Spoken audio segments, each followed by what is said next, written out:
Shave, shave, shave.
We'll be ready in a couple minutes, y'all. Get comfy, get comfy. Some new music for y'all to listen to while we wait.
New music. Wait until we get a few more people in here. We'll start the show. You're listening to new music. We'll be out soon. Stay tuned for that.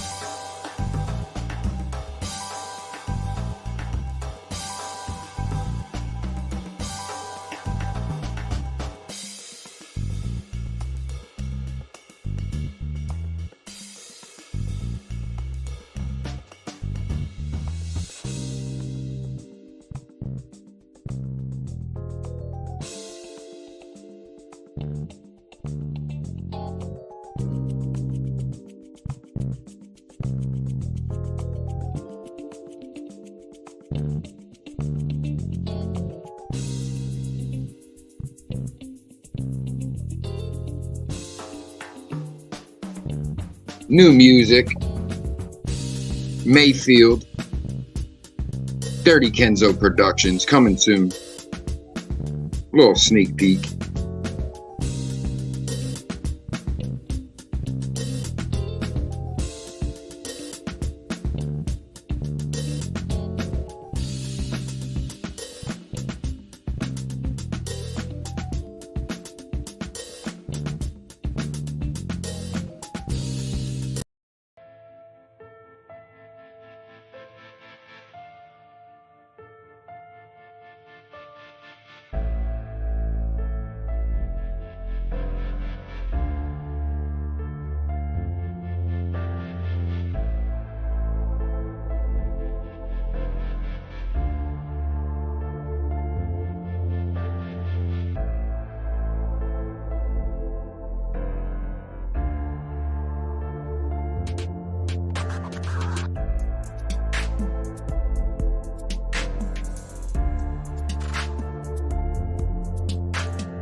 All right, let's get the show started. Let's get the show started.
Real quick check of the mic. Check. Looking good. What's going on, everybody? Welcome to episode Bad Luck 13 of Convos. We missed a few weeks. Some of our other shows are on vacation. Things have been a little hectic, but we're maintaining. That's what life's about, I guess. Appreciate everybody tuning in. Convos, a place where people could talk about real shit. Over here at the DirtyKenzo, the home of critical thinking and common fucking sense, as rare as that shit is anymore. Appreciate everybody. As I said, we're going to do a light, you see the title, very light, free going episode, nothing special here. Pammy will try to make it. She said she's running a little late, finishing work at 8 o'clock on the dot. Makes it rough. I told her take her time. We need her home safe is our top priority. So we'll do some salutes in the chat. We'll get going from there. But I like to always salute everybody. I like everyone to feel as welcome as even my wife, my mother, my uncle-in-law, people in the chat that I know in real life. As much as I want them to be here, as much as their voice to be heard, I want everybody's. I do have gripes with certain people. If they ever wanted to come up, granted, I'd have to keep the blocker up because I'm not letting anyone porn bomb me, things of that nature, prawn bomb, pardon me. But I do allow free speech to an extent. So, as long as no one's up here demeaning a particular group just out of spite, that's the shit I would never do. But if you're up for a healthy debate, you think I'm wrong, and I can, talk your shit. But open panel, open topics. You got your man vag in a knot? Sound off. Unzip that vag and let them balls drop, big dog. We got Chucky in the building. Chucky Bills, baby. My queenie, Schmoopy. Here's our show lineup, guys. Once again, please keep in mind, Cooking with Kel's Thursdays, Murph at 420 Fridays are both on spring break. They will be back in June. So make sure you guys keep. But let me just say a little quick thing about Sunday's episode of Nostalgic Breakfast. Me and Kels do a show Sunday mornings at 10 a.m. It's a music show, a radio show, if you will. Nostalgic Breakfast is the name. It's songs that, we're 10 a.m. So breakfast, and the nostalgic is hearing these songs, and in the live chat every week, it's like a different song is like, every week a different person in the chat is like, oh my God, my dad listened to this song when I was 3. Oh my God, I haven't heard this since high school. This reminds me of that. And that's like so fucking dope. But Sunday, we had the Mother's Day episode. We had took requests the previous Sunday for what people wanted to hear for that, mom songs that remind them of their mom. And I thought we had an amazing show. I even teared up a little bit at the end because it was just a beautiful scene. So definitely, if you guys are up Sunday morning, you ain't got shit to do, you're hanging out. It's always good vibes, great live chat. I love the live chat there. Such great people. And there's just no fuck shit. It's the music. We're jamming. We're in the chat. We're having, people are in the chat having fun. It's a really dope show. I recommend it. Of course, I'm biased, but that's one that me and Kels definitely look forward to. I mean, we go to bed early on Saturday nights just to do that show. So you fuck faces better feel grateful. And if you don't know, we do give a not safe for work warning. If you haven't noticed, we curse, smoke, and talk a lot of shit. We love our Mary Jane over these parts. Ladies of iTalk, Jess is in the building. What up, sis? Salute to the whole iTalk conglomerate. iTalk, Chapo, Joe, all the gentlemen over there. Of course, the ladies of Jess, RP, Russian Princess, and Bori. Love their show. Check them out. Another great show, great vibe. Ruru is in the building. Speaking of great content, we got great content creators here. Just good people, good souls. I see some of the shit Ruru's been through with the community she's from, and I'm like, I don't know how you deal. Like, we be fucking people who act crazy in our shit. We burn them motherfuckers at the stake. We shun them. You're shunned. My mama is in the building. Mother, hello. Peoples 212 is in the building. Salute, Peoples. Good to see you. Ruru, very rare. Yeah, that's why we love that saying. Kels is always stuck to it. As soon as I said it, she like hyped that line up. Like, you could tell she liked it. My little sister in the building, Shan. Like, it was just one of those sayings that it was like both of us were like, yeah, that works. Yeah, Shanna, that is going to be part of our plans for the comeback, doing that cook-off. We definitely want to do that too. We got Nat in the building. Day ones, I see you. Appreciate everybody. You guys are awesome for stopping in. Like I said, we have nothing to, jump off the bat with, if you will. We'll get there, but we'll hang out a little bit before that. Mrs. Ivy in the building. Salute her and brother Rich. She said, I'm going to bed, but I hit the like. Rich is already asleep. Have a great show. Hey, no problem. We appreciate you, Ivy. Thank you. Have a good one. My guy, Mike Dougie, is in the building. Great to see you, Doug. Appreciate you always. See, Dougie, the reason I fuck with Dougie is our first encounter was negative. Me and Dougie's first encounter, he was trolling. I didn't pick up on it, was trolling. And I start snapping back. We were snapping at each other. And then it was like, kind of came to the realization that I came to the realization that he was trolling. He came to the realization I wasn't, the piece of shit I may be betray myself or others may betray. And we just started to click from that. We just started to see on our Instagrams the lives we live. And we earned that level of respect by seeing he's a family man, loves his family. Extended outside his own home, his extended family, like just seeing shit like that gives you a further respect for the people you meet on here. And I say this all the time, you gotta take the good with the bad. So I could say for every like squashed bug, there's been like fucking 5 amazing day one women that have just shown so much love, so much support to like me, Kels, anybody I point them in the direction of because they trust my judgment. Like, I'll take every bad encounter. I'll take 10 bad encounters just to get one person like the Pamelas, the JMSs, the Tam Tams, Thursdays, the Nats. Like, Nat heard I had Patreon. And that was it. She said, oh, you got Patreon? Okay, that was it. Nat was my first patron. Boom, done. Like, soon as she heard. Nat has always supported everything I've done, everything Kel's done. And I just, like I said, I was so glad Sunday because it was like not only the listeners requested those songs, not only was it a beautiful Mother's Day show with my mother there and a whole bunch of beautiful mothers. Like, it was so fucking dope. The mother of my children. There were so many reasons it was just so dope. And then, like I said, when we can interact with each other in that way where, you know, maybe someone's getting a little emotional because their parents may be going, a song about mom that I kind of translate to grandmom, which is my mom's mom.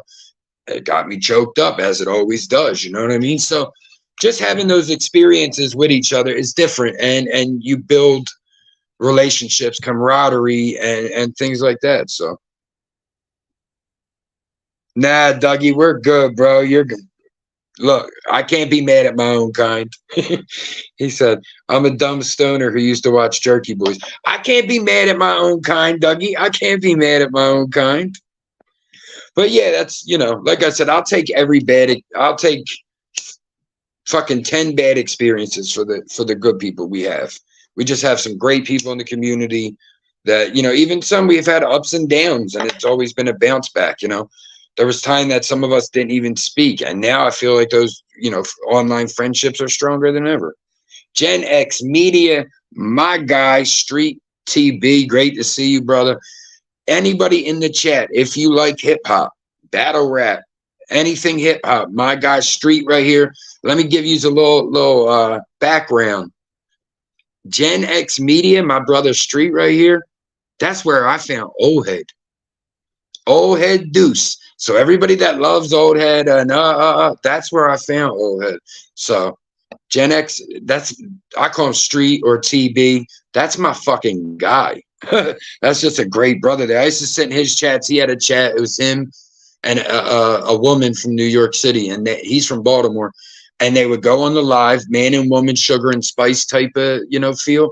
And it was just a good time. That's when I first started doing going in live chats. And before that, I was only in Eagles chats.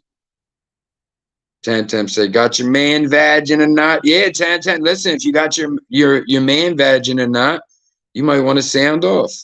Mike Dougie in the building. Yeah, Kel's just dropped it. Doug, appreciate you. Like I said, battle rap, hip hop culture in general, but he's in with the battle rap, and it's even when I'm like, I would say I don't know how to qualify it. I would never want to call myself a fair weather fan, because obviously I wear my heart on my sleeve, but it's like, I guess in battle rap you'd say I'm fair weather. I'm not a novice by any means, but I'm not as involved as, you know, other things in my life as rock music. I've been involved, or sports, etc. RP, ladies, iTalk RP is in the building. We got Tam in the building. Make sure you guys are subscribing to all these great content creators. We got the brother Street. Kel's is dropping his link right now. My blushing bride, my lovely lady. Make sure you drop your link, babe. Make sure you guys are subbing to Cooking with Kel's. We will be coming back in June. I do believe we'll be doing a giveaway the first episode back, because we missed this month by being on break. We will be having the cook-off with Shannon, which I believe it was going to be like a meatloaf off or something like that. I don't fucking remember, but you'll enjoy it. Haley's in the building, passing through, got to go to sleep. Have a great live. We appreciate Haley. We appreciate all of our UK brothers and sisters. Come through and show a lot of love, a lot of support. And they're 5 hours ahead of the East Coast. So like Haley's popping in and saying, I'm going to bed. And us on the East Coast, or God forbid, ladies, RP is on the West Coast. So for RP, it's like 4:30 in the afternoon, 5:30. She's like, who's going to bed? But you got to remember that 5 hours ahead in merry old London town, it's fucking 1 a.m., 1:30 in the morning. Listening mode, drive safe. We appreciate that. Drive safe. Yeah, Haley's a great one, Tam. Do you love Meatloaf the singer or Meatloaf the meat? Both. So now that I see a lot of my day one showing up, I know Pammy's going to try to make it here, but now we got 10 Nat. Y'all may have missed it in the beginning. And now that we got 13 instead of 4, which is what we had, I bear with y'all to ask those who support, those who love. I have a little bit of music I want to tease right now, some stuff I'm going to have coming out. If you guys don't know, I make music It's basically like for YouTube. It's like intro music, background music. I use a lot of it myself. I do have some for sale or lease, and we can work out fucking. I'm not trying to get rich off this. I love it. I enjoy it. I have so much fun doing it. So keep in mind, guys, every song you hear on this show tonight or any show where I'm not doing a specific music show is created by me. Like, I made all this on my phone. This is an app I use where you can manipulate sounds. It's not just loops. And those who created music will know sometimes you get it's just loops and you can't change it. With this, you can alternate things, tweak it a little bit where I can maybe take out that snare, double up on things of that nature. So I just want to give you guys a little preview of some stuff I'm working on. I'm really loving this first one. I call it Mayfield for Curtis Mayfield, and you'll obviously see why pretty quick. But it's not finished totally. It's very close. This will be getting dropped soon, but I'm excited for a lot of y'all to hear it. So Mayfield, DirtyKenzoproductions. Let's go. And it's background music, so I can continue to talk, but I won't for a minute.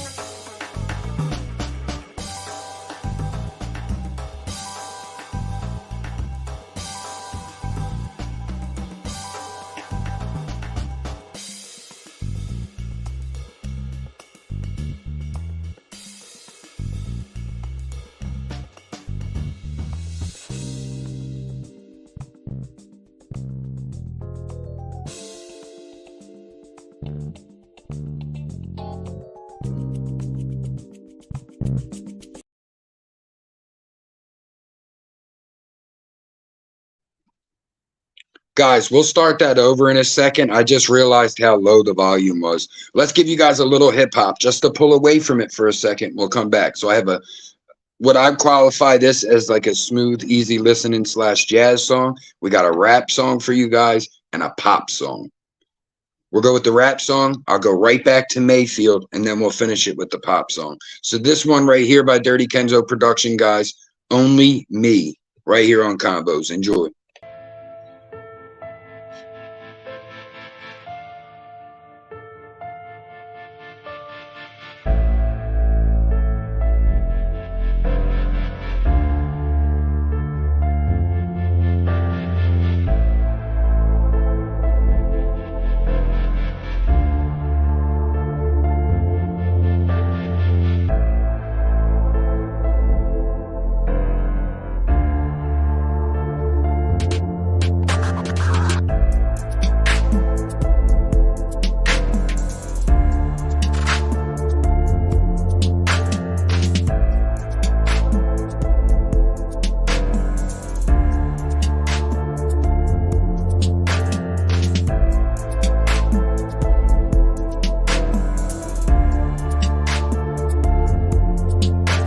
I wipe my own ass, Sonny. I wipe my own ass.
Oh, yeah. Suck it now.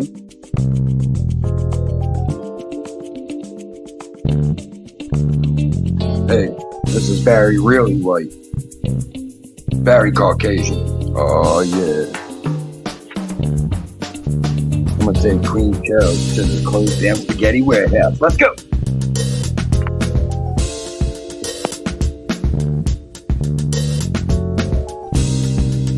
I said, girl, do you wanna go to McDonald's? Hit Blockbuster. Well, hit Blockbuster. I don't know if there's even a location available, but we'll have to Google it or something. Hey!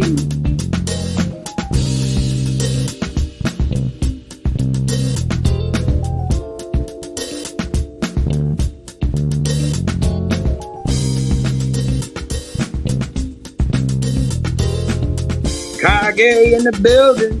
We're just vibing out.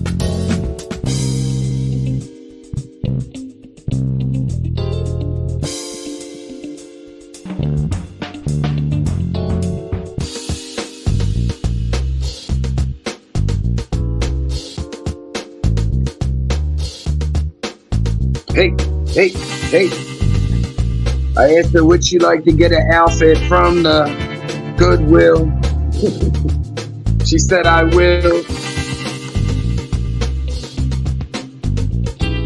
Kage, that's my secret, cat. Hold on. That's my secret, cat. I'm always stoned.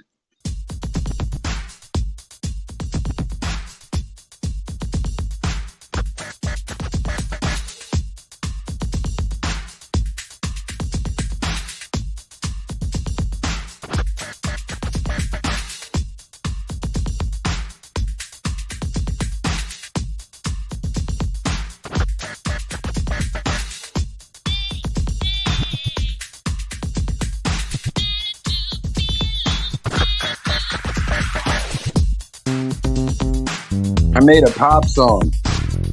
Salute, Nat. Have a great night.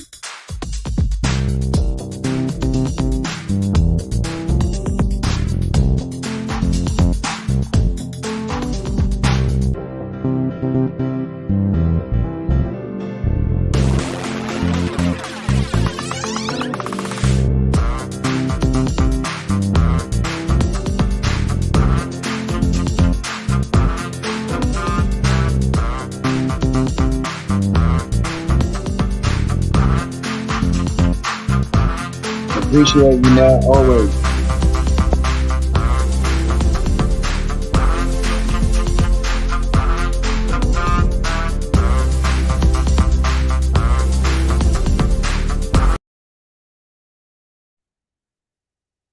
Okay. I just remembered something. We got to get down to a little business here. Let me get this banner off. We got a little bit of business. I just remembered. So a few weeks ago, y'all may remember, Convos, I believe it was episode 11. Don't shoot me on that one. However, we spoke on the paranormal and things of that nature. And I spoke of when I took a picture and I could have swore I seen like a little ghost girl. And King Troll ridiculed me for it. Acted like this was a preposterous accusation that I was putting forth. Well, ladies and gentlemen of the jury, I ask you not to trust my word, to not trust the king's word. I ask you, ladies and gentlemen of the jury, ladies, gentlemen, and self-identifying humans, I ask you to feast your eyes on this.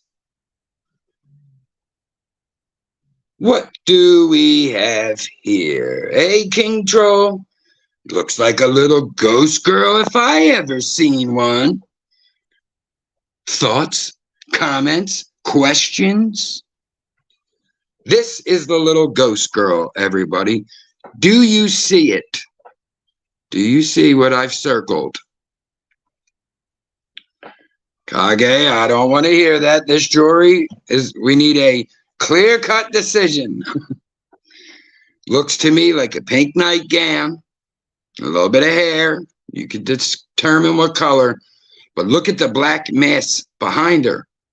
It's an evil entity following her around. Call the Ghostbusters. But now I just wanted to show you all the picture. So when I took this picture, like I said before, it was literally of just the hallway. as I was because I had done the sheetrock on. This is zoomed in, you can't see it now, but the opposing walls were I'd done the sheetrock job, so I was just trying to take the picture. And then when I seen this afterwards, I'm like, what is that? Yeah, it is a really blurry now because of it being zoomed and stuff like that, but yeah.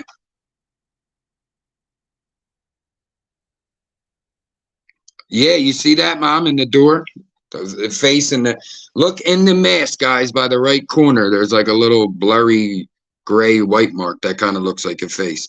This picture freaked me out, like I said, but it wasn't just the picture because something moved. A sanding stone. If you guys know what they are, they make these little black box. They're little black squares, rather, and on each side it has a different grit of sandpaper, and that. So I had it on the floor, and you could see where I heard it hit. I looked, and you could see where it moved. That coinciding with this picture, I'll tell you, I was not a happy camper. I seen this picture. I seen that. I looked and seen the spackle dust on the floor where that sanding stone had, landed and then slid. I'll tell you what. Ain't nobody got time for that.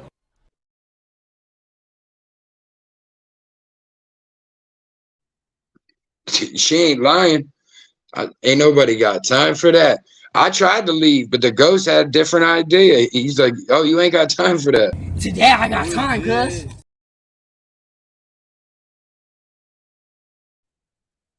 And I was like, oh, shit. I think this ghost might be from Compton. He's repping his set. He said cuz with a gangster stance. So I did a little research and I found out it was this woman. I say boom, boom, boom, and everybody say way-ho. Way-ho.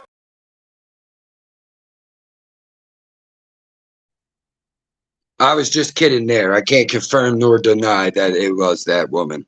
I just wanted to play the clip.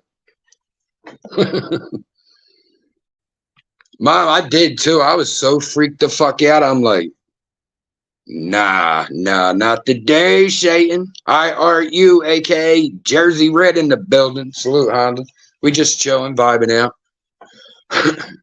Like I said, anybody has something they want to rant about, you want to sound off, feel free. That was good, right, Tans? Victor Coco. My guy, salute. Yeah, but I just wanted y'all to see the picture that I was speaking of. This is the ghost picture. I circled the little girl, but you're looking down a hallway. So, I don't know. Yeah, I wish I could just find that. I had that phone still to show you guys the original picture. It was a little clearer, but what can you do?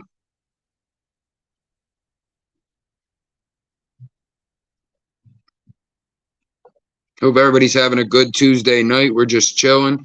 Pamela J. Pammy, my co-host, said she will be here.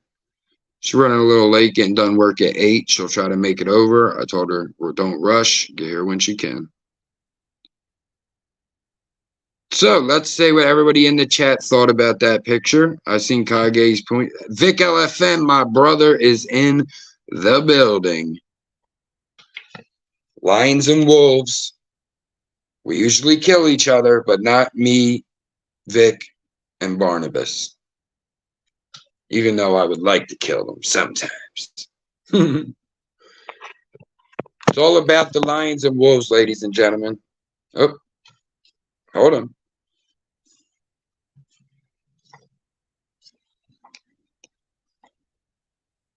You all see it?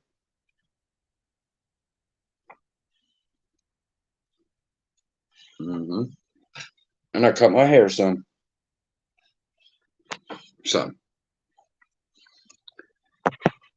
Appreciate everybody. Like I said, we're just vibing out. We are at our 35-minute mark. So if anybody wants to come up, you don't have to have a topic. You can come up just to hang out if that's what you want to do. I don't mind. All I ask is, respect someone else's time with the mic.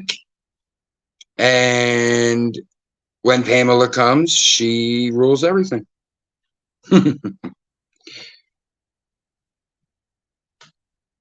Victor, you are so nice to everybody, but especially the ladies. I respect it. He'll always come in and after a holiday, he would say, "Hey, Tam Tam, how was your Christmas?" Do you know what I mean? It's just, it's good to see good people. Am I wrong? Like, it's good to see good people. When you see good people online, you're like, cool. Not everybody's an asshole like Murph. Shout out to Barnum, my baby heaven. That's a fact, sis. That's a fact, Honda. That's bro and sis. I'll call Honda sis too, but that's not what I was trying to say at first. Honda mommy's a day one if there ever was one. It was cool to see Selena on Sunday too, Honda. It's been a while. She said, with school and shit. I said, look, I get it. I was talking to Kels a bit about it, and I said I felt bad in a way because I know she had just started like content, with the interview and her saying school and everything. Obviously, our kids are going to come first, so it's like, oh, that sucks. Just try to start getting content jumping off, and life always gets in the way. Kage, no problem, brother.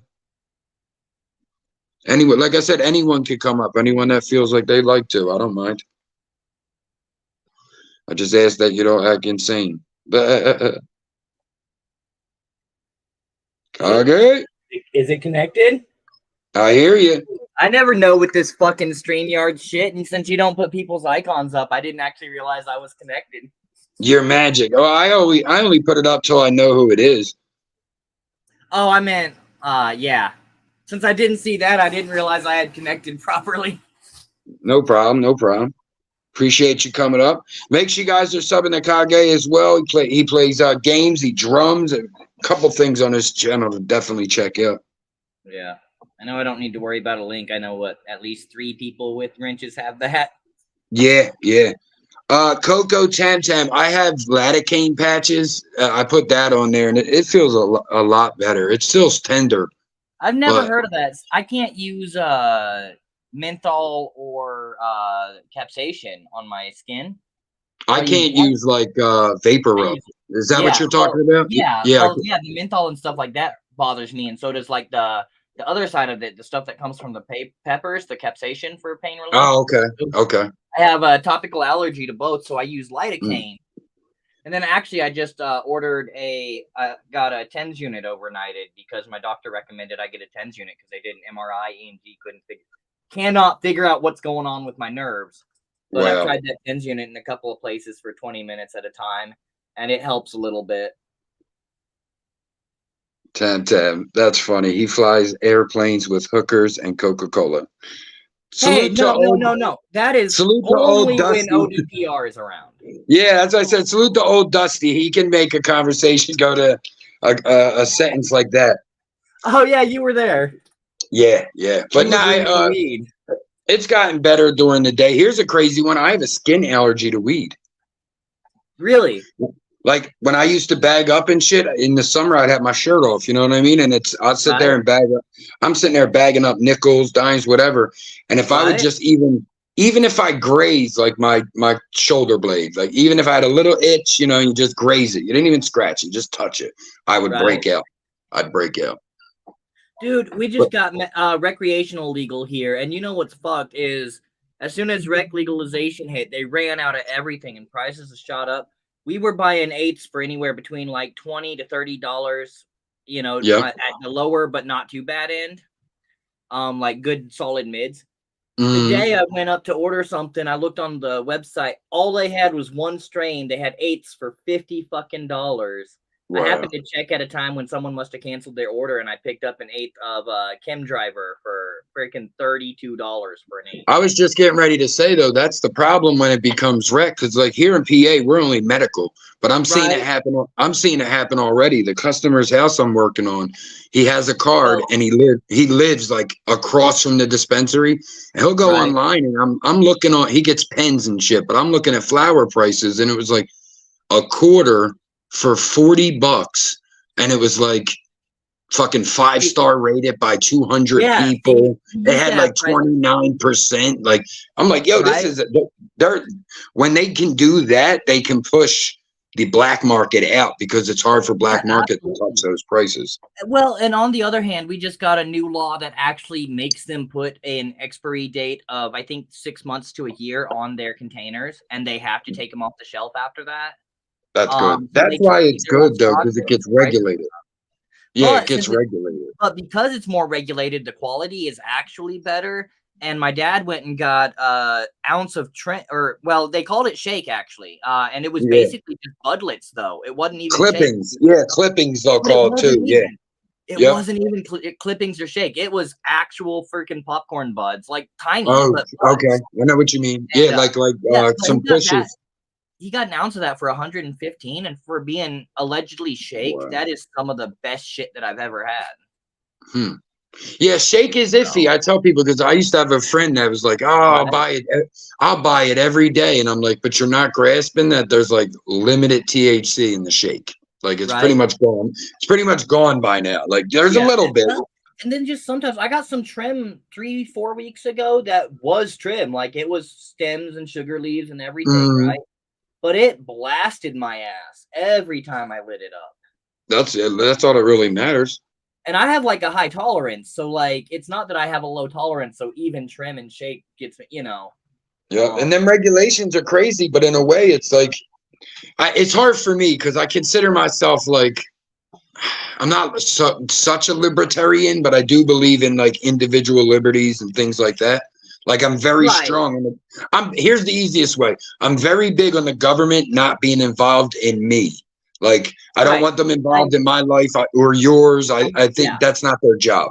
It's So like personal privacy against the government or from the government versus government regulation that actually is protected. exactly. So it's like, would I rather live in a world where I take a chance of spending a night and paying $200 because they lock me up over it? Obviously Right. not. I'd rather live in any like. To put it into perspective, you see New York City. New York City, it was infamous for stop and frisk, and they were locking kids up for just having weed in their pockets. Now, fast forward to last year, their mayor is like, "Oh, I smell something right now. I see someone's taking advantage of our legalization." It's like you would have never seen that even 10 years before. So Right. that I'm all for. I mean, we're coming to a time though. I'm noticing it. We're coming to a place in history where religion is I don't want to sound ignorant or I don't want to offend anyone when I say it's last gasping breath, but I do feel that in a way because it's like when you hear the people talk about abortion, when you hear people talk about drugs or the homeless, you're hearing a lot of people bring religion up that may not have a few years ago. Like they're feeling like they have to now. So there's that also, contrast. Yeah, I think another thing about that too is, yeah, sure, there's those groups that are getting louder there, but at the same time, overall, in a lot of policies, not all of them, you still have your religious right that have to get all religious about every policy. But I think overall, I think religion is taking a back seat to our policies, which I think is the best way to put that. Religion is. I mean, I think it should. I do think it should too, because I mean. Good. Yeah, I don't want to put down anyone's religion. That's an absolute. Yeah, exactly. I think spirituality is hugely important, but I don't think my religion, your religion, anyone's fucking religion should be running a government. Yeah, that's how I feel exactly the same. Because then like I said, I do agree in one way. This country has been nothing but a hypocrisy from jump with the wording.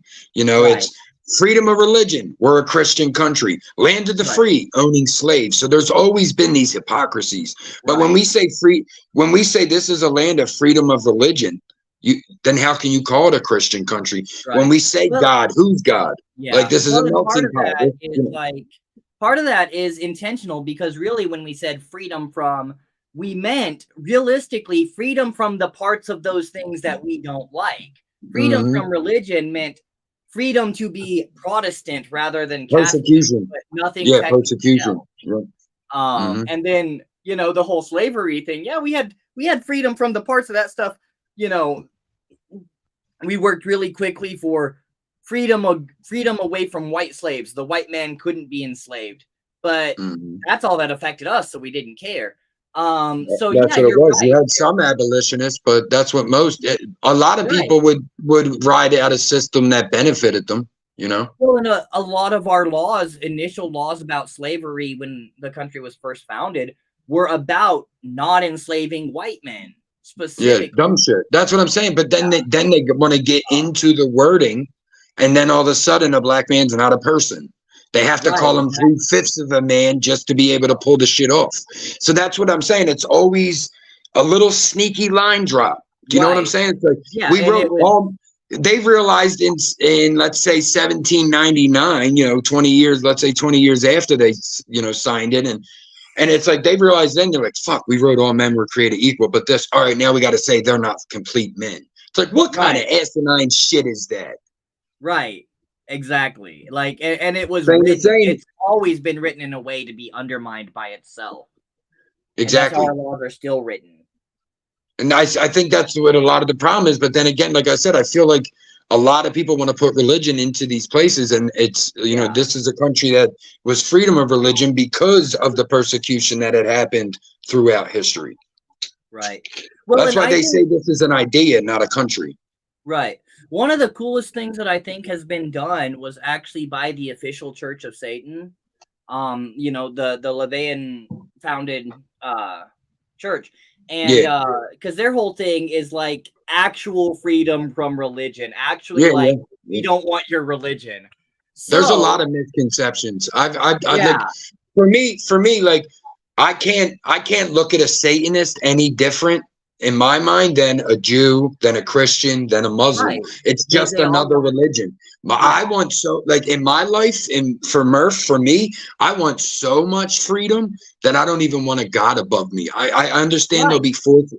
I understand there will be forces above me that I can't understand, comprehend. I never will. My energy will never leave. I understand all that. But to think that someone who created me in his image is sitting on a cloud watching me jerk off and shaking his head, it just doesn't add up.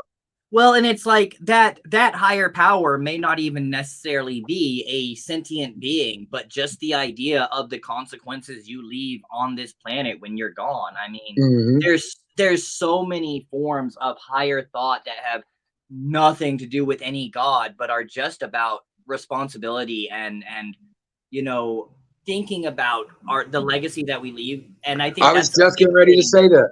I was letting you finish, but I was going to say that people don't put enough into legacy. Your legacy is all that matters. Like if Christopher Columbus towards the end of his life changed and started to free slaves, that would be in the discussion now 500 years later. But it's not, because he didn't. He remained a piece of shit. And we're looking in history and going, why should we celebrate you? You're not worth it. And that's where things, you know, so it's like, had he changed his life, changed his legacy, then you have a debate. All right, yeah, he did do this, but how about the end of his life? Then you start getting the asterisk next to the. And I think that's wherein there's always this interesting debate against Christianity that I think you make an interesting point. What kind of God lets you live a horrible, horrible life, but then ask for forgiveness at the very end and be redeemed? But you just said it. We as humanity are in one form, that God that lets you do that.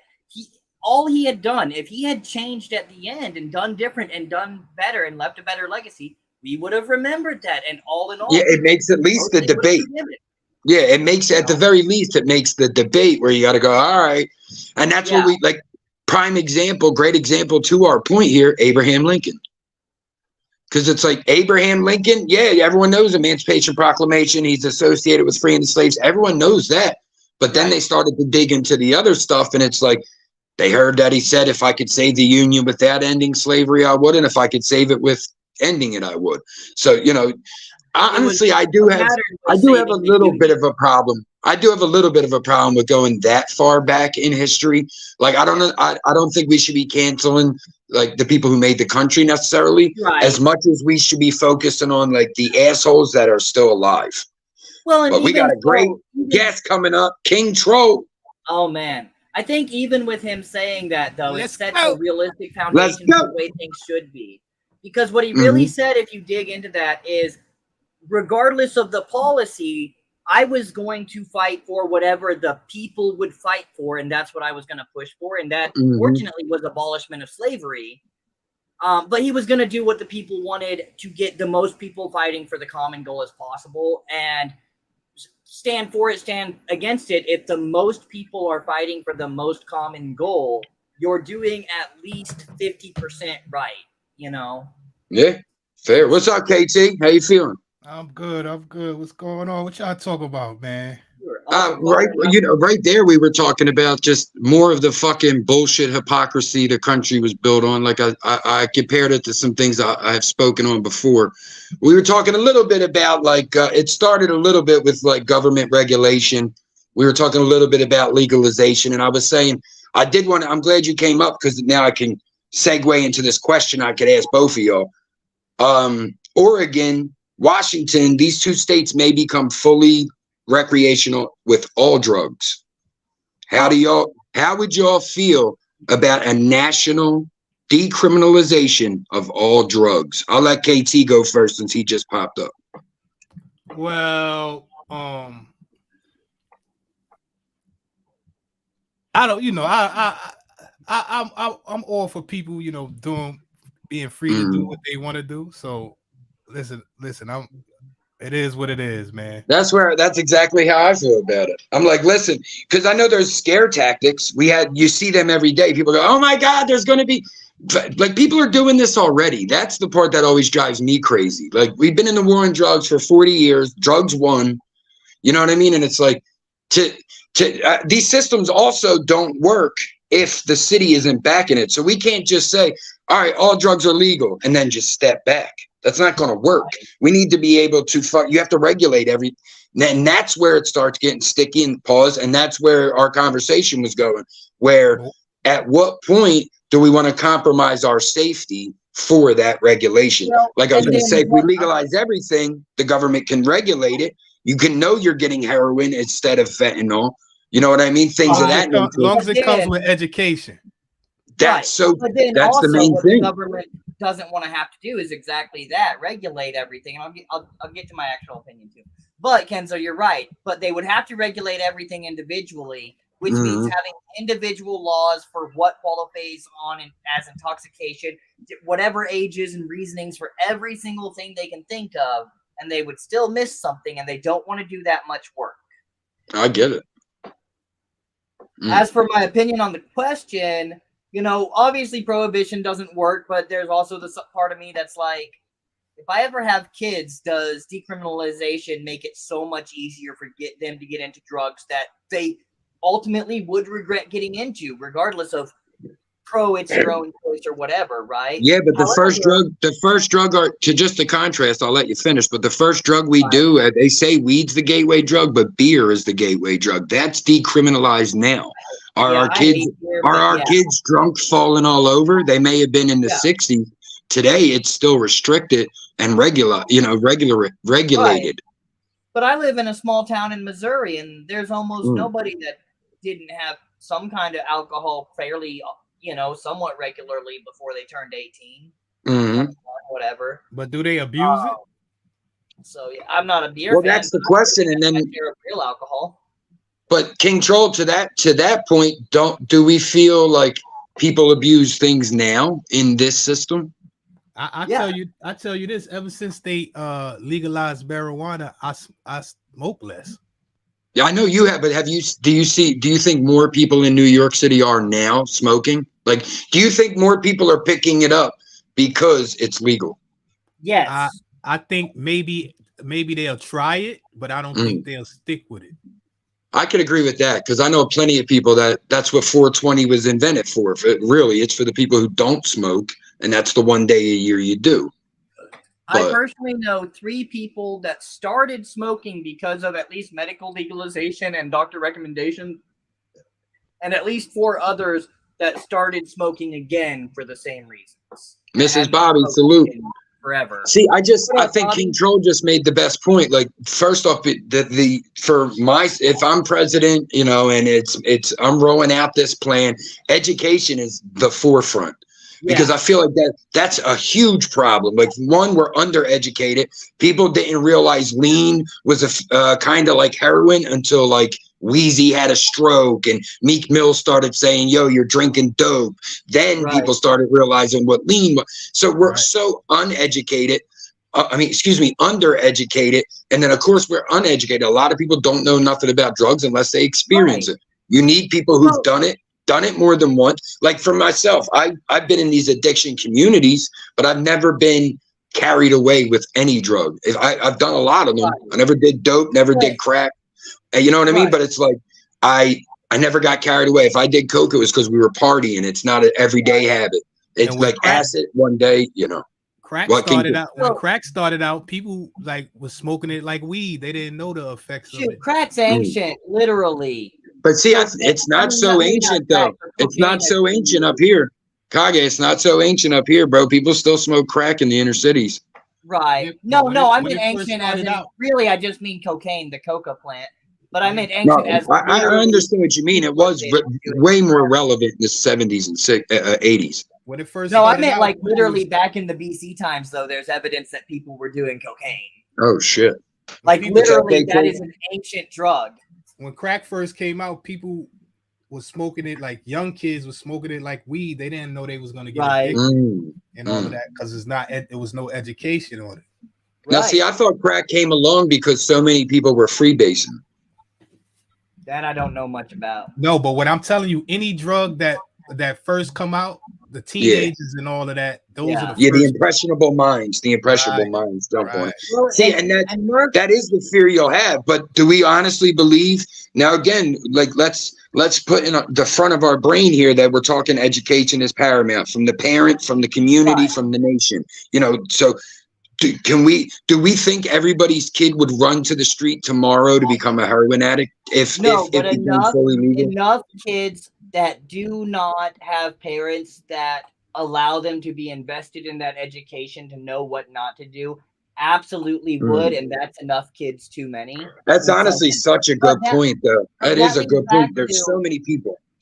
That leads back, and again, that goes back to education, but that does lead back to the second part of my point earlier. There are countries that have national decriminalization that have a very good track record, less overall drug problems, it seems. They do have laws for, hey, if you're intoxicated on a drug and you do these things, it's worse, just like alcohol does, you know.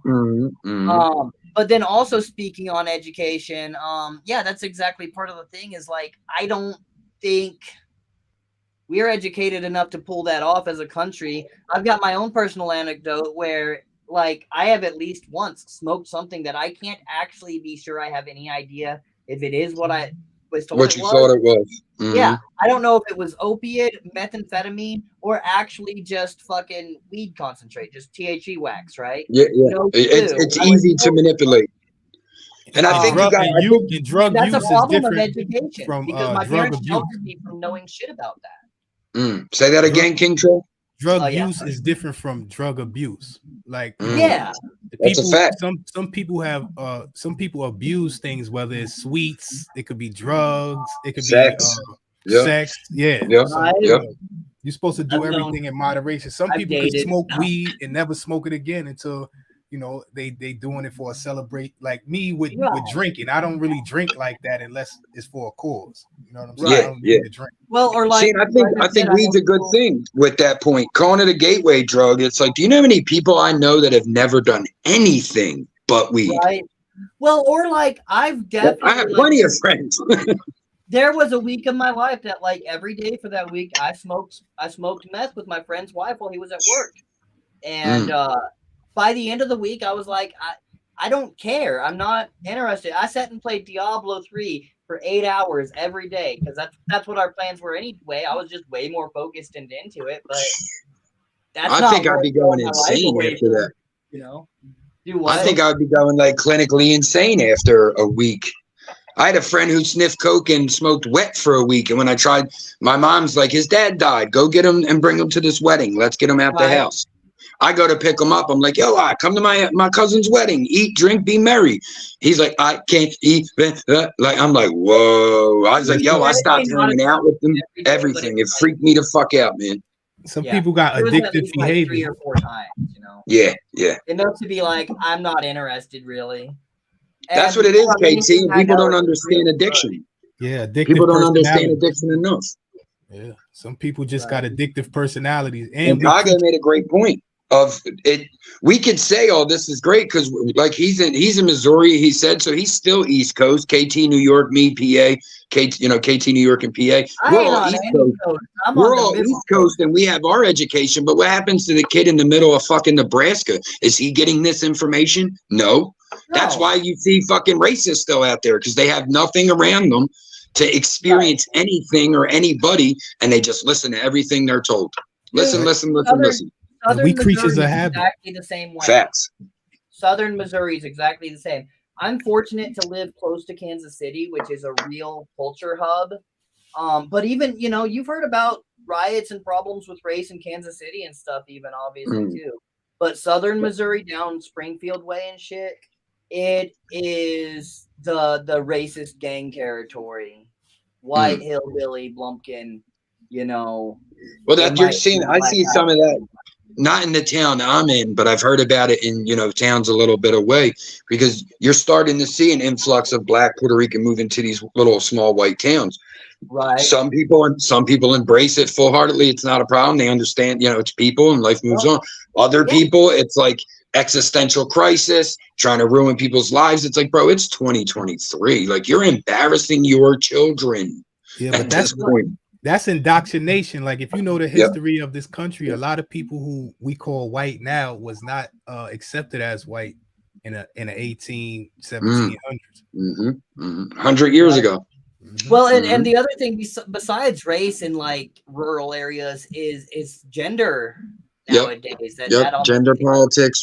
There's so much though. That's what it is. It's like, I can't blame a conspiracy theorist for being like, this is a government setup. It's like, look how much shit is piled up on top of us. We have gender issues. We have man versus woman issues. We have race issues. We have political parties. It's like, there's so much shit stacked on the American people nowadays. It's crazy.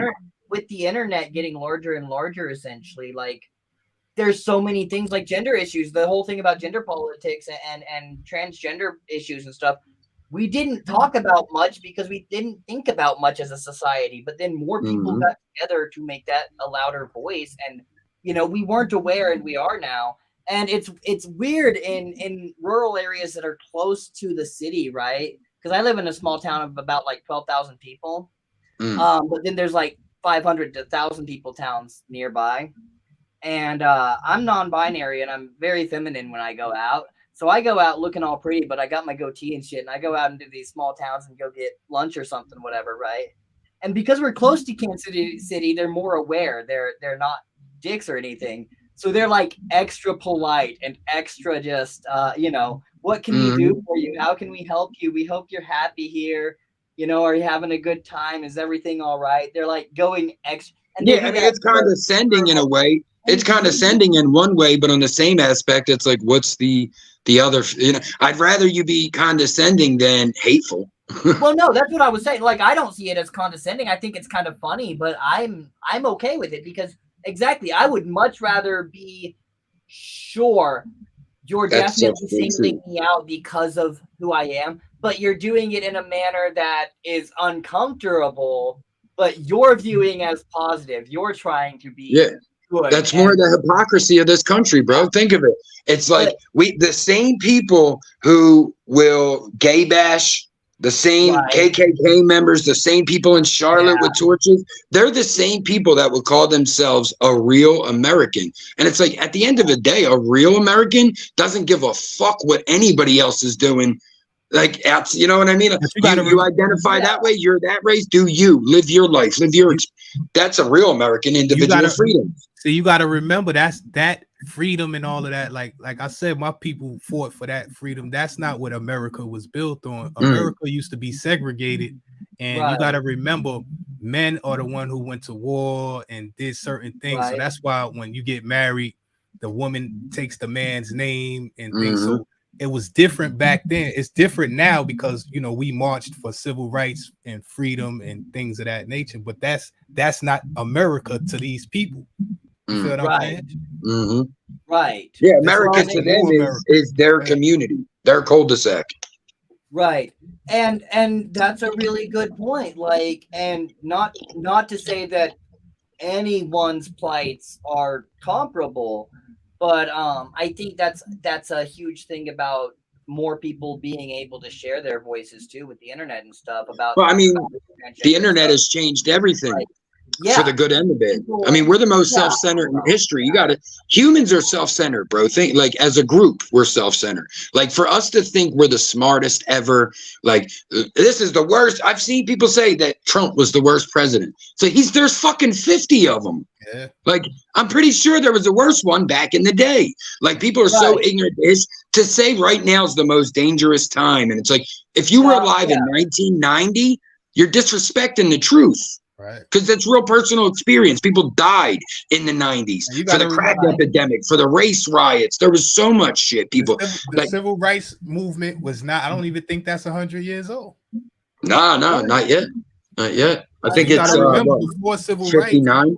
Yeah, before civil rights, none of this was even thought about. Like none of this.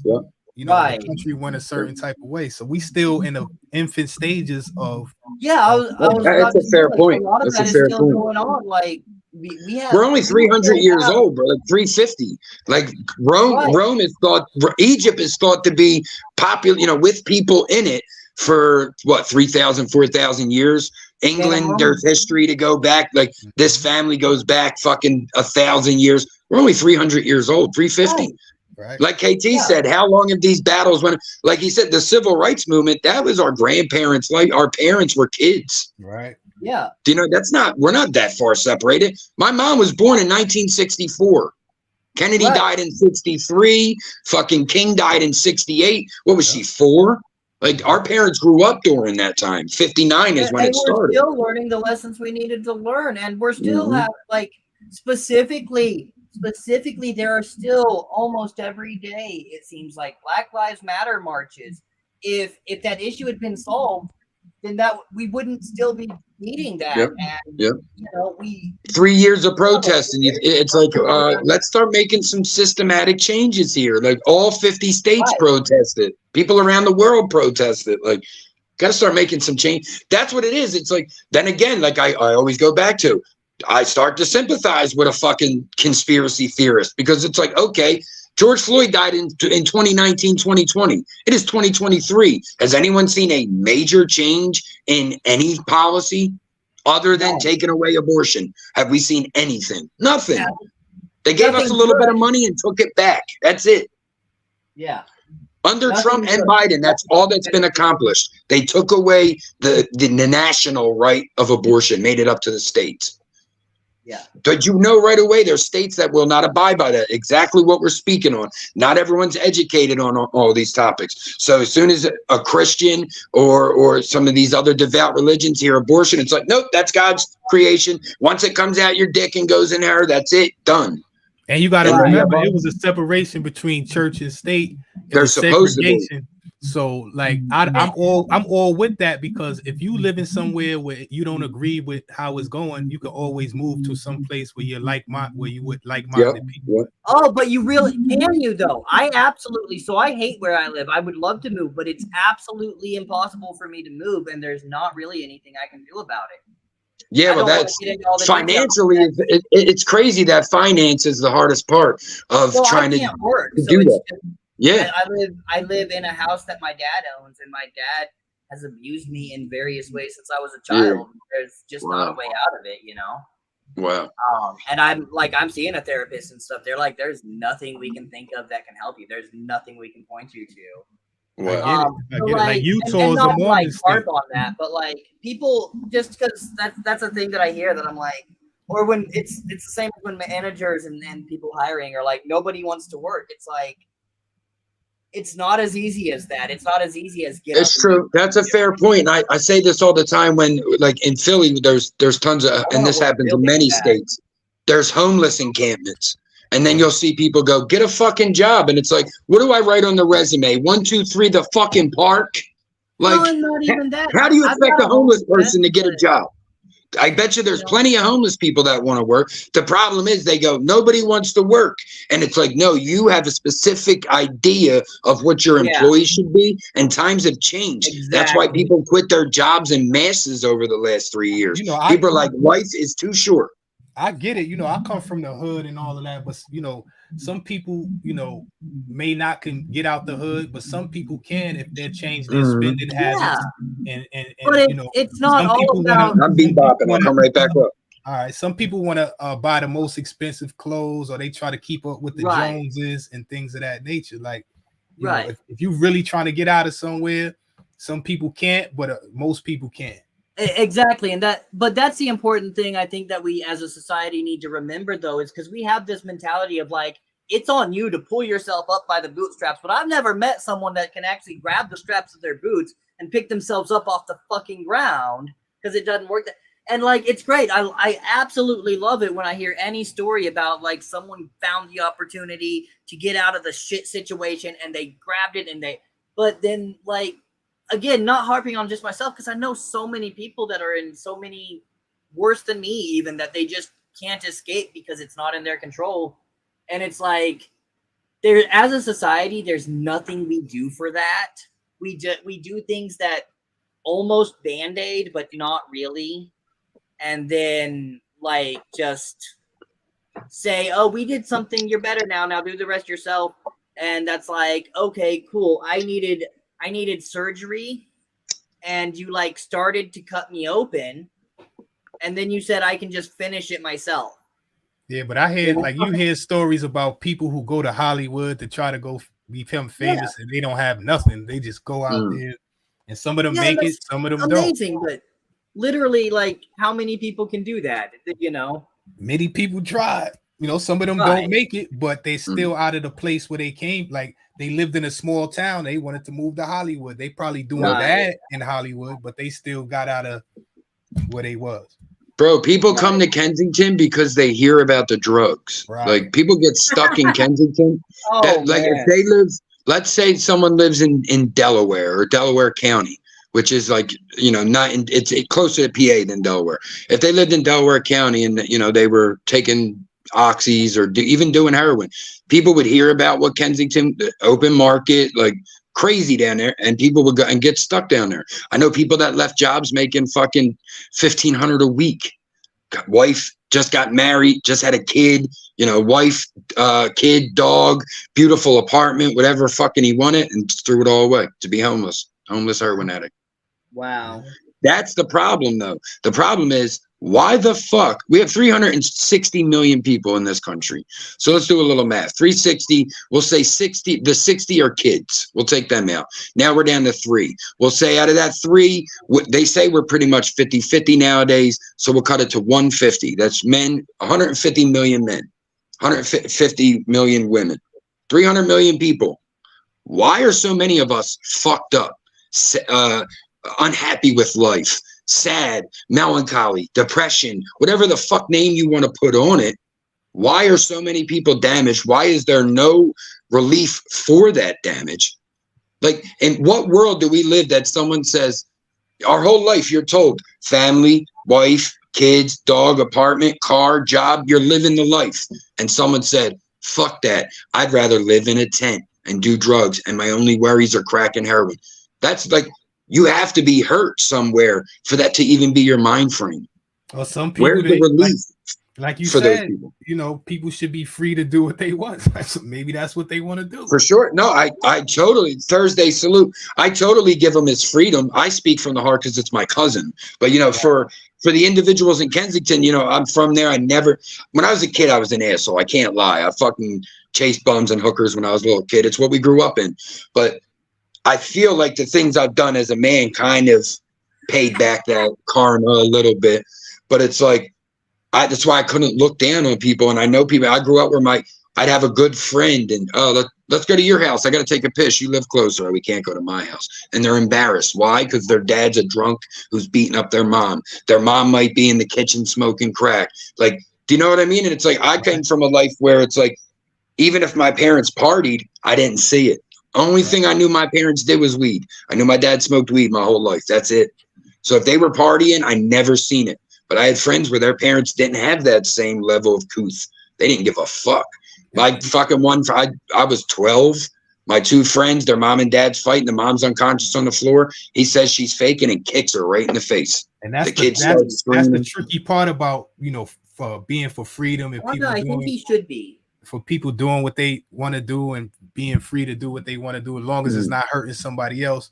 That's the trick about it, because sometimes you might not agree, or you might not, agree with certain people what they do, but they might not agree with you, and you have to fight for freedom for anybody. No, it's definitely a tricky part. Complex question of who defines what is actual hurt.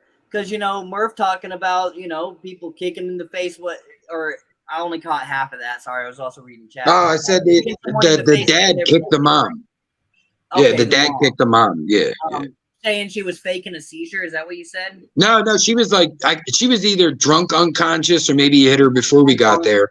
But she was out on the floor unconscious, and when the kids were like, "Mommy," he fucking booted her, and I was like 12. I had to, but just the last little thing I'm going to say to let you finish. That's the things that our country's fucked up for. I just revealed to you. I just revealed to y'all a piece of my trauma growing up that I had to reconcile as a man. And no, I had nothing to do with that. I felt horrible after that, because I've never been a 911 caller my whole life. Even then, I made the kids call 911 against their own dad. I felt guilty about that. Then I felt guilty because child services came and took them, and I felt like a piece of shit. And my mom was like, "No, you did the right thing. What if he just kept kicking me? What if he kept kicking her?" And I'm like, but that's what's so important nowadays. Parents. I wanted to say that earlier. It's the fucking parents. If we made every drug in this country 100% legal, that changes my household. None. Right. Except for I don't have to worry about my kid getting caught smoking weed and getting a bullshit ticket on some weed. Other than, I don't think all the education I've given my children their whole lives, because my best friends were dying from heroin. The fucking people in the fucking the extended family had addiction problems. So I've been educating my kids as long as they could understand what the fuck I was talking about. So if every drug became legal and I found out my kids were doing heroin, it would have been meant to be, because they are educated. They're going against what we're speaking on here. Right. But no, you kind of inadvertently pointed out another thing, though. You said what was it? Crap. Here, I'm losing my thoughts. This is what I get for smoking, isn't it? It happens to be. We're getting old. Make sure you guys are hitting that like button. I got King Troll and Kage up here with me. We're just kicking some different things. Hit that like button, please, and thank you. Like, this well, I don't know. You said you non-binary. I don't know what to call you, right? But he, just not they. All right. Okay. All right. So you said, I might not agree with your lifestyle and you might not agree with mine, but everybody is entitled to their own, choice. So if, a lot of people say they fight for people to have free choice and all of that, but they weigh on the side of what they want to do or what they accept. Yeah, but their biases, biases behind them. Exactly. So I had to learn. I had to learn if somebody's racist and they don't want to be around black people, they have that right, as long as they're not hurting nobody or whatever. They have that right. If you are racist and don't put yourself in a position to cause problems because you're a fucking racist, right? I guess it's not a problem. I mean, fuck you'll skate through. No one will even know you're racist, probably.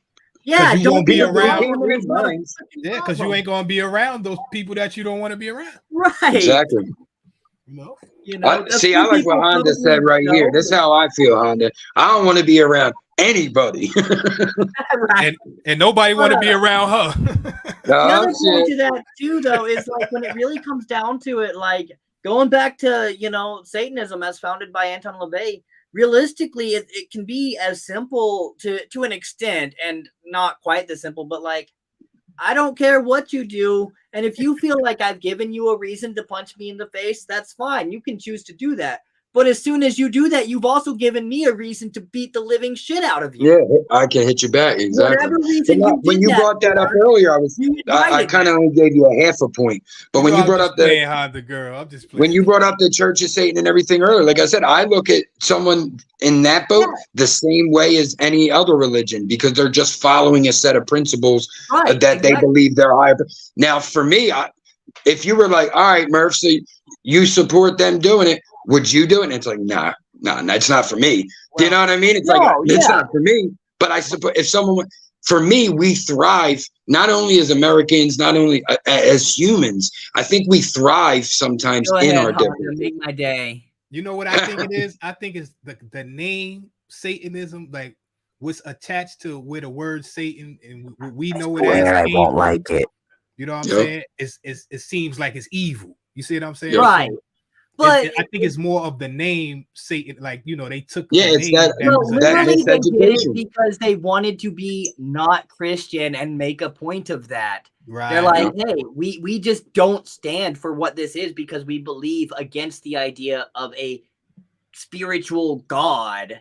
Right. But more that responsibility is for the sake of responsibility, and it's for our own education and enlightenment that we should be responsible. And in a lot of ways, that is the idea of that there's a few things through Satanism that are like that. Like they're truly freedom of religion. You know what I mean? It's like they're thou shalt not kill to them. But that is kind of a it's still kind of a religion. It is a religion. Exactly. That's what I'm saying, KT. They still have a book. They still have for me, this, like I said before, when we were speaking on your panel, what to me in my human, you know, whatever, from my experience, to me, religion is trying to put order to spirituality. We feel spirituality. We can't explain it. So religion is the attempt to explain spirituality. That's fine. You know what I mean? I understand that. That's kind of how I look at it. Yeah, or with Satanism as a religion, there's also the aspect of, because there is no God, there's no deity. They don't actually believe in the deity. Yeah, they don't worship Lucifer. Exactly. Still, it's a code of responsibility. It's still, there's a human spirituality. There's a need to make the world better and to not be shitty that it stems from. And that's still like this higher thought. It's some form of higher thing. It's just a consciousness of collectiveness of humanity and about humanity and about the self and betterment of self and humanity as a whole, more than anything to do with anything else, you know. And when people study words, like the word Satan just means adversary. So anything that's against anybody's religion is Satanism. It's, you know. Yeah. And it like I said, it's the more of that miseducation, that uneducation, whatever you want to call it. But it's like, I learned those lessons, these things, when I was probably like 16, 17. I met someone that had the Luciferian Bible. Like, do you know what I mean? And I'm like, I was the same way at the time. I was a Catholic, you know what I mean? I was all heebie-jeebied out because of what I had always been taught. But I've always had a mind for exploration. I'm always going to want to, I don't know what that is. Like, everyone calls me Google Murph. Like, I'm going to learn something if I don't know what it is. So I just reading a little bit, and I'm like, this is not what I expected. Like, if you look at Christianity, they always said that, or Catholicism, whatever, it's always been God and Lucifer is his adversary, as the word means. But it's like, so in one way you're like, and then you're reading it and you're like, wait, this isn't what an adversary to God should be saying. Like, what does he mean, love everybody? But like, what I'm saying is Christians are Satan to Satanists, because it's just the adversary. It's just the opposite. So a lot of people think Satan is the adversary to God, but if you read, it's not this adversary to God, it's the adversary to man, because Satan is just mad because God gave us free will and not the angels. But I don't believe in that spooky shit. You know, a lot of people get me twisted because I'm a Christian and all that, but I don't believe in dog. You don't believe in the paranormal? Then explain this. Oh my God! What is that? That's I call that a bad lens on your camera. What is it? Was a phone. What is it, KT? KT, you tell Murph what that is. Don't. Oh, I sent it to him on IG already. He's seen it. I think you need a new phone. I think you need I think you need the high definition phone. That's an old phone. That's a picture of. I took it. Honestly, I had the picture on one phone, and I took the picture of that phone with another phone. So that's why it looks like that. Yeah, you need to get a new phone. Listen, if you seen that picture on the phone, like Kel's seen it. That's why you see Kel's laugh. So Kel's is like, nah, I don't know. I can't explain it, because she's seen the picture off the phone and the definition of it. But on the phone, it was crazy. You know, I'm about word. Like, if I throw something at you and you don't know what it is, that's a UFO. That's true. That's true. If I push you off the roof and no one's expecting it, you're a UFO. But that's what a lot of this shit is, bro. It's so much. Like I said to somebody the one day, I said about how English is such a mutt language. I said it, and they're like, no, it's not. It's from England. And I'm like, take a step back, bud. Like our language is made up of so many. I said rendezvous. That's French. That's not British, like English. Like we have Spanish words we use in English. Spanish, come from Spanish dialect. So I said we're a mutt, and that's what I'm like. So what are you trying to tell me? Like that we don't have any Norwegian words? And he's like, no. And I'm like, so Thursday, Friday, they don't exist. Thursday is Thursday. Friday is free as day. That's where the name comes from. I tell people the word God, diva, is the same as devil, demon, democracy. These are the same words. Like, but beach man. It's just the people take. People don't know what words mean, so they put their own meanings to words. Like angel means messenger. A mailman could be an angel. You know what I'm saying? That's true. Right. Yeah. So when people King say Charles alien, in New York City, those bike messengers. King Charles like they ain't no angels. Those are bike angels. Bike angels. Like I tell people, there's a difference between an alien and a Martian. Like you could be an alien because you're from another country.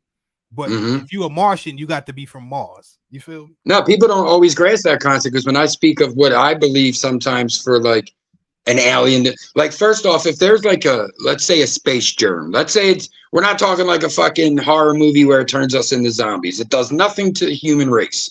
But if it comes from Mars and gets blown to Earth and came on Earth, that little germ is an alien. That little dust is an alien. No, it's not an alien. It's a Martian. Well, that would be a Martian because it came from Mars. Yeah, but that alien just means does not belong. That's pretty much what it means. Like coming in with that invite. That just means you from somewhere else. Like a lot of people here are legal aliens, but they have a problem with illegal aliens. But they both aliens. But that's more the hypocrisy, more the bullshit. Where do they tell us that the illegals come from? The border. No, most illegals fly on an airplane and never fucking leave. Right. I've worked with them my whole life in restaurants and construction. Right. How do you? There's probably on a green card, and their green card is over. They let it expire. They never leave. I know a woman that got married and had kids. She never had to go back to Kazakhstan. That's for sure. Oh yeah, yeah. So it's like she ain't illegal because she has children. I don't mean to say, but at one point she was. When she was pregnant, she was illegal. Right. I mean, if they wanted to be assholes, they could just send her back and make her children could stay and keep the kids. Yeah, because the dad's American. Yeah. Right. Other countries do pull that shit. China's trying to push their credit system across their whole country now. China's off the chain. Y'all better watch out for China. Bro, see, but when it comes to that, that's like I said, with all the misinformation we've spoken on here, and like it's all like you look at this and it's like, oh, come fight for our army until you're out of it, and then we don't take care of you. Babies, don't kill babies until they're born, and then we don't care about them. So it's like there's always that's this country's about. So when I hear like Russia and China is going to kill us, and I'm like, oh, the countries that can't feed their people, the countries that we've had more, we there's a reason this country doesn't have free anything. It's because all of our money goes into the military. And if you join the military here, you could get citizenship that way. It's different ways to get citizenship. And that's the crazy part. It's like the twists and turns for certain people and then not others. And it's just ridiculous. Yeah. Think of like when like my ancestors, like most of my people's ancestors came to America in the early 1900s through Ellis Island. Right. Like Irish Americans, Italian Americans, Swedish, German. The Europeans came to, you know what I mean? And it's like back then it was literally you came in, you met a guy. He said, what's your name?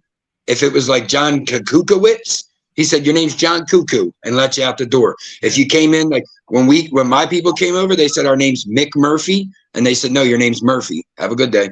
And you got to remember, Mick means father of.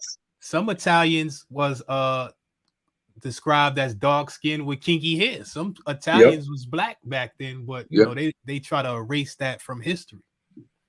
There's always been that. So that's why I have the biggest problem when they say China and Russia, they're taking over. And it's like, are they? Just like Afro Germans. Some Germans was black Afro Germans that came over here too. But they try to erase these things from history. If you watch historical, what they would call a historical reenactment, like if you watch I think it's Russell Crowe, but it's one of the Robin Hood movies, but it's like the most realistic one they ever made. I think it's Kevin Russell Costner. Crowe. You talk about the Moors. No, I love the one with Kevin Costner, but that still has a few stories they take. Like this one with Russell Crowe is like in the year 800, the Crusades, this king, like real people that we've heard of through history. I remember. You know what I mean? Shit like that. When they showed like the Germanic tribes running out of the woods, the berserkers and your Germanic tribe, they were darker. They were like you'd probably say they were darker than like a Middle Eastern, you know what I mean, but lighter than like someone that called herself black. See, but you got to remember what makes people it's black, exactly what you're speaking on. What makes people black is not their skin color, is their hair. Because you got real light skinned black people. You got albino. You could be albino, but if you got kinky hair, you consider black. And that's the craziest part about race as an issue with humans since the start. It's like if any other color scale, if we hated it for no reason, people would laugh at us. Yeah. If we were like, I like red better than yellow, people would be like, what are you, 3? Grow the fuck up. But because I go, your shade is darker than mine, now we're different. Like you said, white people haven't been in power here for 500 years. The Moors ruled Spain for 700 years. Yeah. So of course it's going to be black people that, they just try to cut that out and erase that out. But this is not. That's why I don't really believe in history, because it's been changed. You feel what I'm saying? Othello you ever seen Othello? Yeah. The what's Shakespeare play, right? Yeah, he was a Moor. Yeah, I know. Yep.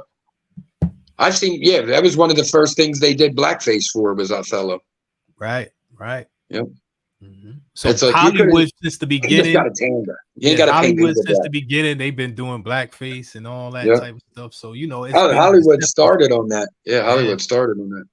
So a lot of people, when I say I don't believe a lot of history at all, people think I'm crazy and all that. But I go by without, when you're in a court, you got to be proven you got to be beyond the shadow of a doubt, right? And these motherfuckers got a lot of shadows of a doubt. You know what though? I wanted to bring this. I wanted to bring this up. It was one of your shows. It was like when you end it real quick, but I was going to bring this up to you. They say that we're missing 200 years or 300 because of when they changed the calendar over to from the Julian to the Gregorian. They base to make March 21st the spring equinox. They added 4 days, and they're saying they did that in like the dark 1500s. So that math adding up, they're saying we're like displaced like at least 200 years. Some people believe it's the 1800s. We displaced thousands of years because it's according to 2000 BC and 2000 AD. Like so they only counting before 2,000 years before Christ and 2,000 years after Christ. So what about all that time? We could have been here for millions of years. We don't know. I mean, every couple of years they're getting proven wrong on what they thought it was. Right. They're like, we've been here for 20,000 years. Then they're like, wait, if we're using your carbon dating, this thing's been here for 100,000. Yeah. Because history and all of this is new. It's not even probably 100. Yeah. See, for me, now I know that's your stance. For me, there's certain things where it's like, if I feel like it's indisputable history, like our generations were passing it down. Like there is real history's not corrupt. Quote the history, because our ancestors, our grandparents, our whatever, they give us history. So give me like an example. I want to know how World War I was. I mean, the stock market was. I'm going to ask my grandmother who lived through it, not the history book. But give me something that's undisputed in history, like undisputed. Martin Luther King was assassinated in 1968. But like you said, was it really 1968? Well, exactly. Good point. Because if we're bringing up what I just talked about with the missing years, it wasn't 1968. But you're right, and that's the issue, though, and that's somewhat my issue with religion, because it's like at some point I gotta wonder, is like King James version completely different from what it was when he got it? We don't know. You know, I mean, we're finding the Dead Sea Scrolls, and which is giving us the Book of Enoch, the Book of Judas, things like that. But it's like past that, we're not seeing what made the Bible as we know it today.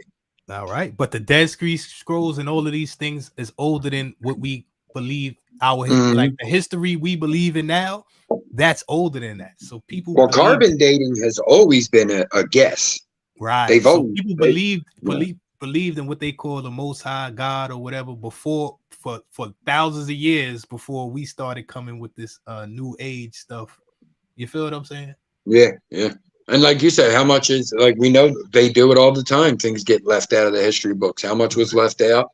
And that's why I tell us what's what and shit like that. Like I'll take the story to see what's the message and mistakes that we can learn from for now. But literally, I don't really take things literally. Yeah. Because we keep repeating the same damn mistake. Motherfuckers still trying to take over the world. They still try to take over the world, but all these empires, it all fell. This is not this American empire is a baby. So we think it's gonna be like this forever. We think whatever is true, but we don't know the history of these empires that was around for 1,000 years. So is the what ones aren't we learning real? about? Right, because if this empire fall, whoever take over is gonna rewrite this shit anyway. And that's why I don't. And not to mention, subscribe to it. If we look at current times and we apply it to the past, it's like, how many times on the news nowadays do we hear new culture of people found in the Amazon, previously unknown? So you're finding people in South America and the Amazon now that you had no fucking clue, but you knew about every Germanic tribe before Germany was Germany. See, now you getting on my level right there. Yeah. Like you don't. Is the Moors history left out? Is the Germanic history? Is like the Celts? And a lot of the Celts were killed off because that's why I believe parts of Ireland are still part of the UK. Right. The one, and you had Black Irish people. So coming from where I'm so-called black and all that, I see that we've been erased now from these cultures. Like people say German, Italian, you think these people was white. You feel what I'm saying? But all of them wasn't white. Now if you go to Russia and all of that, a lot of them is more Asian and Mongolian. It depends on where. Right. But I said that with that girl I just spoke on, that Kazakhstanian woman. I spoke on that recently. Like her mother and her sisters look like Asians. She looks like a Russian. And you got to remember, they look like Asians because this is the construct we was taught. Back then, they just look like family. Different people look different. You know what I'm saying? Well, that's because also because of the fall of the USSR, it's like a few countries were brought into Russia. Like kind of what's happening right now with fucking Ukraine. It's like, but that's what it happened a lot easier then, where they just took it. And that's when like Czechoslovakia became the Czech Republic and Slovakia. But if you go to Africa, some of the oldest people in Africa are called the Khoisan or Bush people. They look Asian. And then you have in North Africa, you have the Berbers. They look European. You feel what I'm saying? But if you people have mixed from Africa, and people have mixed and migrated so much, it's like, even if you like Australia, for instance, if you said the Aborigine, you know the word, but thank you. If you say they're the original people, which many believe that to be, you know what I mean? It's like, okay, but at what point do we know a white fair-skinned person was there? We do know Britain colonized it, and that's what brought most of them. But are we supposed to believe there were none when we know about albinos? And if you want me to believe in evolution, then I also have to believe that if everywhere were black in a point in history where everyone looked like a black man, and then we had a few albinos, and then the next generation and the next you'd get white people. That's how evolution would work. So if you want me to believe evolution, I have to believe it that way. Well, I have to believe that. They got black people that have white children. Like they had in I think it was in Britain, they had a Nigerian couple. They was black, and they had a blonde hair, blue-eyed baby who wasn't albino. Yeah. I said Kel's what would that be? It's her sister-in-law, but it's her stepbrother's wife. They had a kid, looks black, like skin. They DNA'd him and everything. Same mom, same dad. It's just a skin condition. Right. but they DNA and everything. You know, they got albino people who's black, like their skin is not white, it's black. Mm. You know what I'm saying? So that's why I say, man, you know, I tell a lot of black people, if y'all believe y'all the original people, y'all can't have it. Y'all can't say white people came from cave monkeys and all. They came from us. You see what I'm saying? Yeah, that's the problem that drives me nuts too nowadays too, because it's like if you feel like you want to boast, please feel free, because you haven't been able to for the existence as we know it as Americans. But on the same token, it's like once you start getting like hateful or dismissive, or do you know what I mean? It's like blacks are gods, and then it's like, okay, well, what about the rest of us? You're mutants and aliens. It's like, no, I'm pretty sure we breathe oxygen like you, we bleed like you, we piss and shit like you. I'm pretty sure we're just like some kind of mutation, if anything. We're still the same fucking species. Right, but see, you got to remember, this shit is not even 50, 60 years old, this knowledge. So before that, when white people, they was the gods, and we was 3% of a man, and you see what I'm saying? So a lot of people got that embedded in them, and it's going to take time for that shit to, you know, everybody. I spoke on that earlier. That's what I spoke on earlier about the hypocrisy. I said they knew they could write all men were created equal and have a slave, because all of a sudden they made it where black men weren't, you know. Right. Look at Google popping up. Fuck you, Google. Don't be listening to me. I'm dead. Skynet, so, you know, yo. These things are not true. It comes through false education, and that's why I don't subscribe to racist education, like from any side, anybody. Yeah. You know what I'm saying? No, I will say you've always stood. I've known you for 3-4 years now, and you've always stood up against any form of it. Yeah. You said it to black people, you said it to white people, you said it to Puerto Ricans. Like, we ain't got many Asians, or they would have been told too. Yeah. And a lot of people say, "Oh, white people rule the world." Not in what's the little guy? The little guy, North Korea. North Korea. They know white people. North Korea. You know that little guy, the little guy that ruled. Kim Jong. Yeah, right. Tell him that. Oh shit! Yeah, tell him. Leave the country. And that's what I like. That's where I get with it too, because it's like, bro, like being an American is a privilege that people don't. You know what I mean? It's like it's getting lost over time, and I do understand, like you said. From your experience, it's never been your experience for you to even feel that way. Right. But there's people who grew up in the benefits that I speak of that feel that way nowadays. America's the worst. And it's like, is it? Go somewhere else. You'll be back. Right. But for, you know, this is our home. Like for my people, it was the worst. But what we did that other people didn't do is we stood and fought. A lot of people leave and they'll come here to America for a better life. Like we never left, you know what I'm saying? Yep. When that's when Trump was when Trump won, everybody was moving. I'm like, yo, I will die on my fucking back in America before I flee on my knees somewhere else. Like that's period. I'm not leaving America, and I'm not leaving Earth. If you're like, we're going to Mars, there's an asteroid coming. I guess I'm going down with the ship. I ain't leaving the planet I was born on. What are you, fucking weird? I'm not George Jetson. I'm not Luke Skywalker. A big problem people have nowadays, everyone thinks they're the main character. Right. Everyone thinks that their life's going to be spectacular. Some of us have just boring, mundane lives. And then it's funny because they feel like, you know, oh, the country is going to get taken over by blacks. So if the blacks move in, we moving out. But a lot of y'all wasn't considered right, and y'all wouldn't be here if we didn't fight. Yep. You know what I'm saying? And all the DNA nowadays. Yeah, I always put that point out because at one day, you know, it might not never happen, but people have to fight for us just like we fought for them. You hope it would happen. Yeah. You spoke on that before. It was the civil rights, not the black rights, right? Not the African American rights, right? Because we didn't see it. They called us black and all that. We didn't look. I wonder how much of that was. I wonder how much of that was putting a Band-Aid on it to make sure that people would accept it.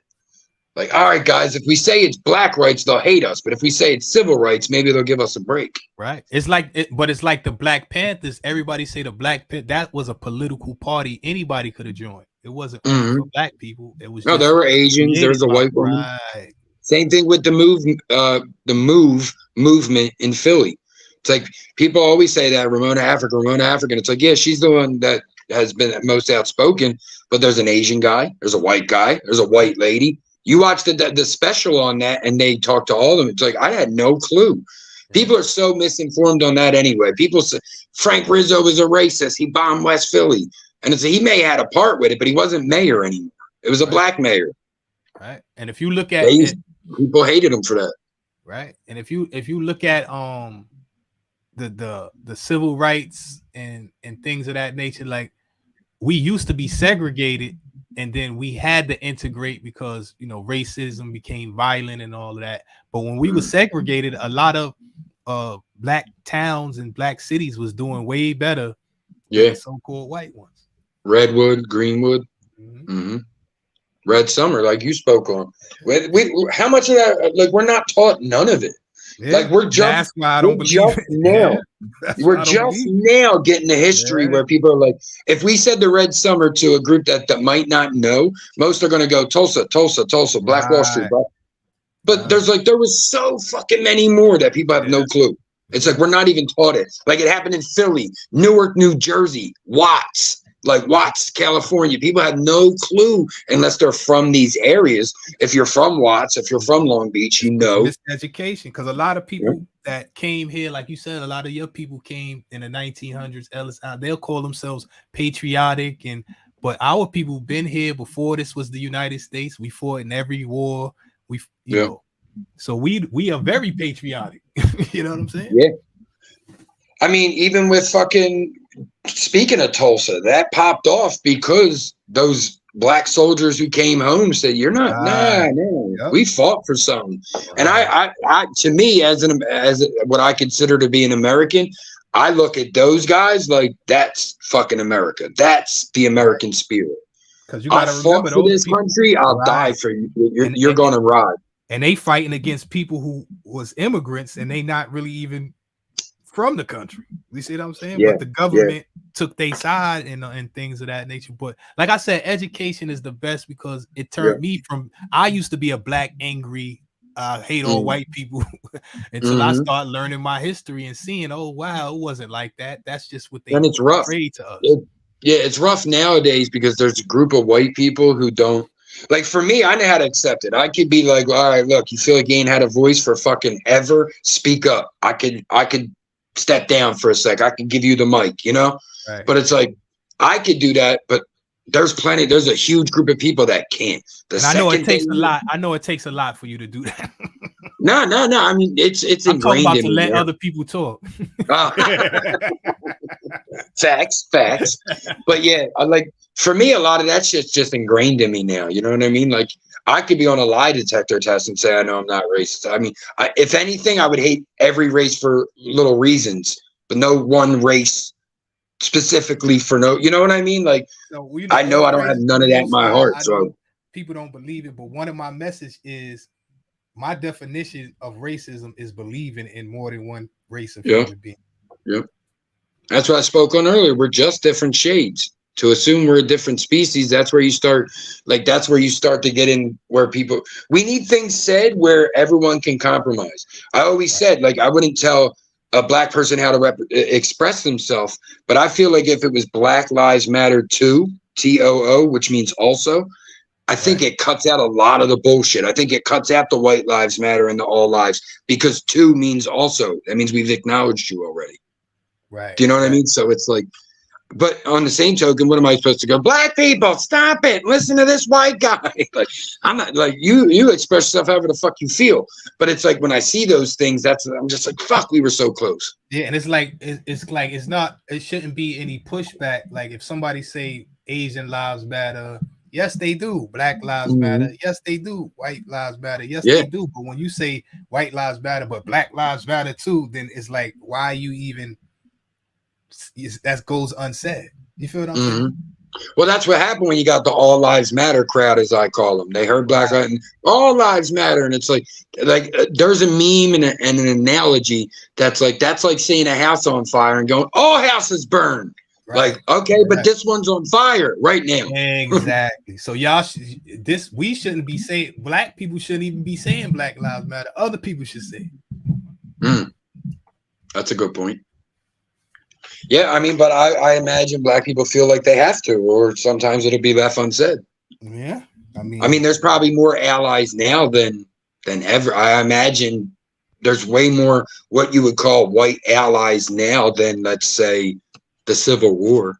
So like abolitionists, like a movement and all that. That's different. But what that exactly. I think a lot of people are there. White, black, fucking purple. I think a lot of people feel that way. A lot of black people I've heard speak that, like the move, like what it should represent. Of course, this movement that's buying mansions and not worried about black people at all. It seems a lot of people feel that way. Yeah, it's a statement. It's not really a movement. It's just exactly. It is a statement. Put a period. It's done. It's a statement. Right. But yeah, that's what it is. It's, you know, that people will always manipulate what they can. Like someone's prospering off saying all lives matter and making these shirts, and someone's prospering off that as well. Like it's the government. Like I told people, when we go to war or we have a race war, even if we picket and buy sign, all of this is being paid for, and the government is profiting off of it. The government gonna profit off anything. We need to get our guns from there. We need to get our cardboard and sticks and markers to write the picket signs. We need to, you know what I'm saying? Oh, what the fuck happened? So the government is. You can hear me? I hear you. Yeah. No, I was just catching up on the chat. Yeah. So no, I mean, listen, y'all. This shit's called Convos. Y'all speak whatever the fuck you want to speak. I mean, I try to keep this a place where we can speak freely. So. Yeah, the chat is gonna. I don't know what I'll be trying out. Yeah. I was in the conversation. I wasn't really paying attention. The chat be somewhere else. Honda mommy probably down there cussing me out. Nah. It's a whole bunch of. I'm trying to find. I'm just joking, brother. I got you. I like messing with Honda. Let's see who's in the chat. Matter of fact, Nat, I see you. Nat, Tammy, salute. Pamela, I see you. Salute. That's all I see right now. Who's that? How you say that? Selena? Yeah. That's Honda's sister. Oh, Lord have mercy. Yeah, you better watch. That's why I warned you. Oh, Lord. That's why I warned you, KT. That's why I warned you. She said, KT, I cursed you out 10 minutes ago. Oh shit. Selena. Hey, Selena. Hey, salute to the live chat. I'm gonna have to go back and read. I missed a lot. I was engrossed in the conversation. Salute to the chat, though. Huh? Selena's the nice one, and Honda's the evil one. Okay, I get it. I think they kind of like take turns. Oh Lord. Let me be clear. I've seen Honda way more evil. I just know how siblings work. Yeah, I don't see Selena with no knobs in no knob emojis. Brother Rich, salute. Rich, salute.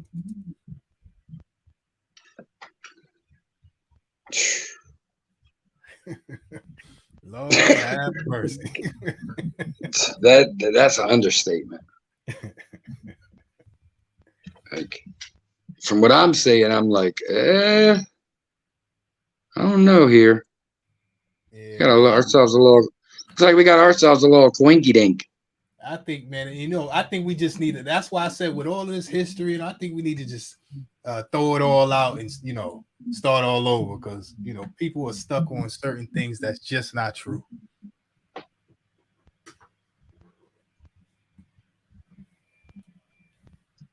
Make sure you guys are hitting that like button, subscribing to King Troll, Mr. Outside, by myself. See, you're not telling the people that this is a troll page. See, you're not doing a good job. Your name is King Troll.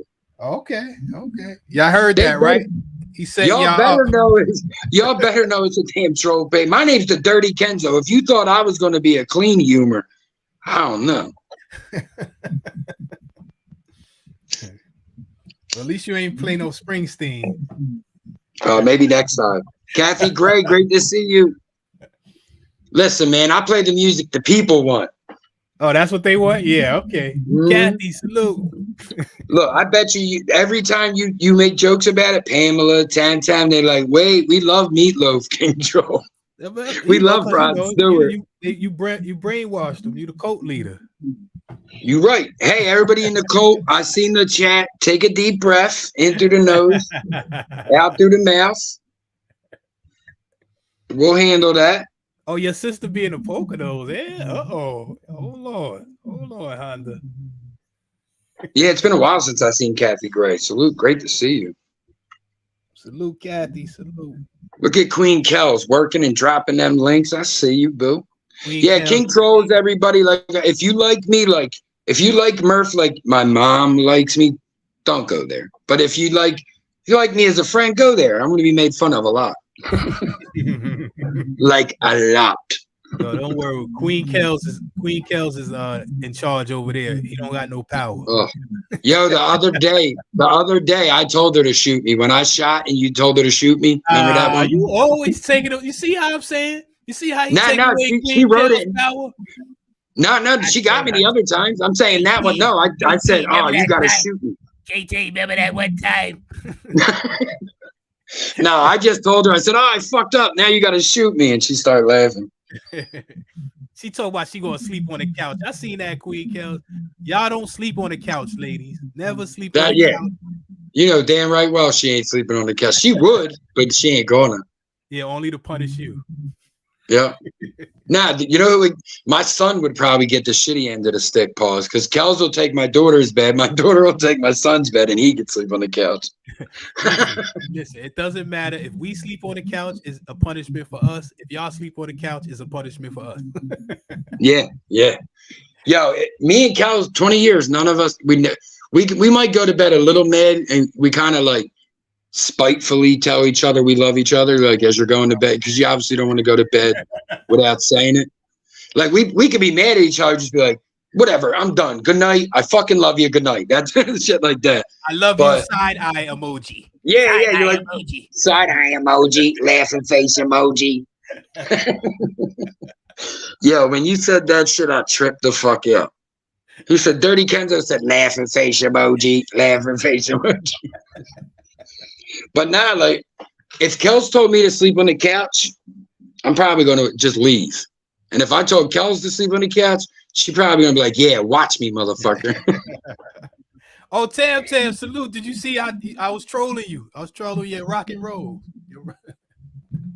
Oh, shit. Yeah, Kells is like, you ain't even right, KT. I'm like, she asked for it. She asked me to troll. She lucky I ain't put it on the page. I said she asked for it. It's in the video. That's funny. Nah, Tam's a good sport.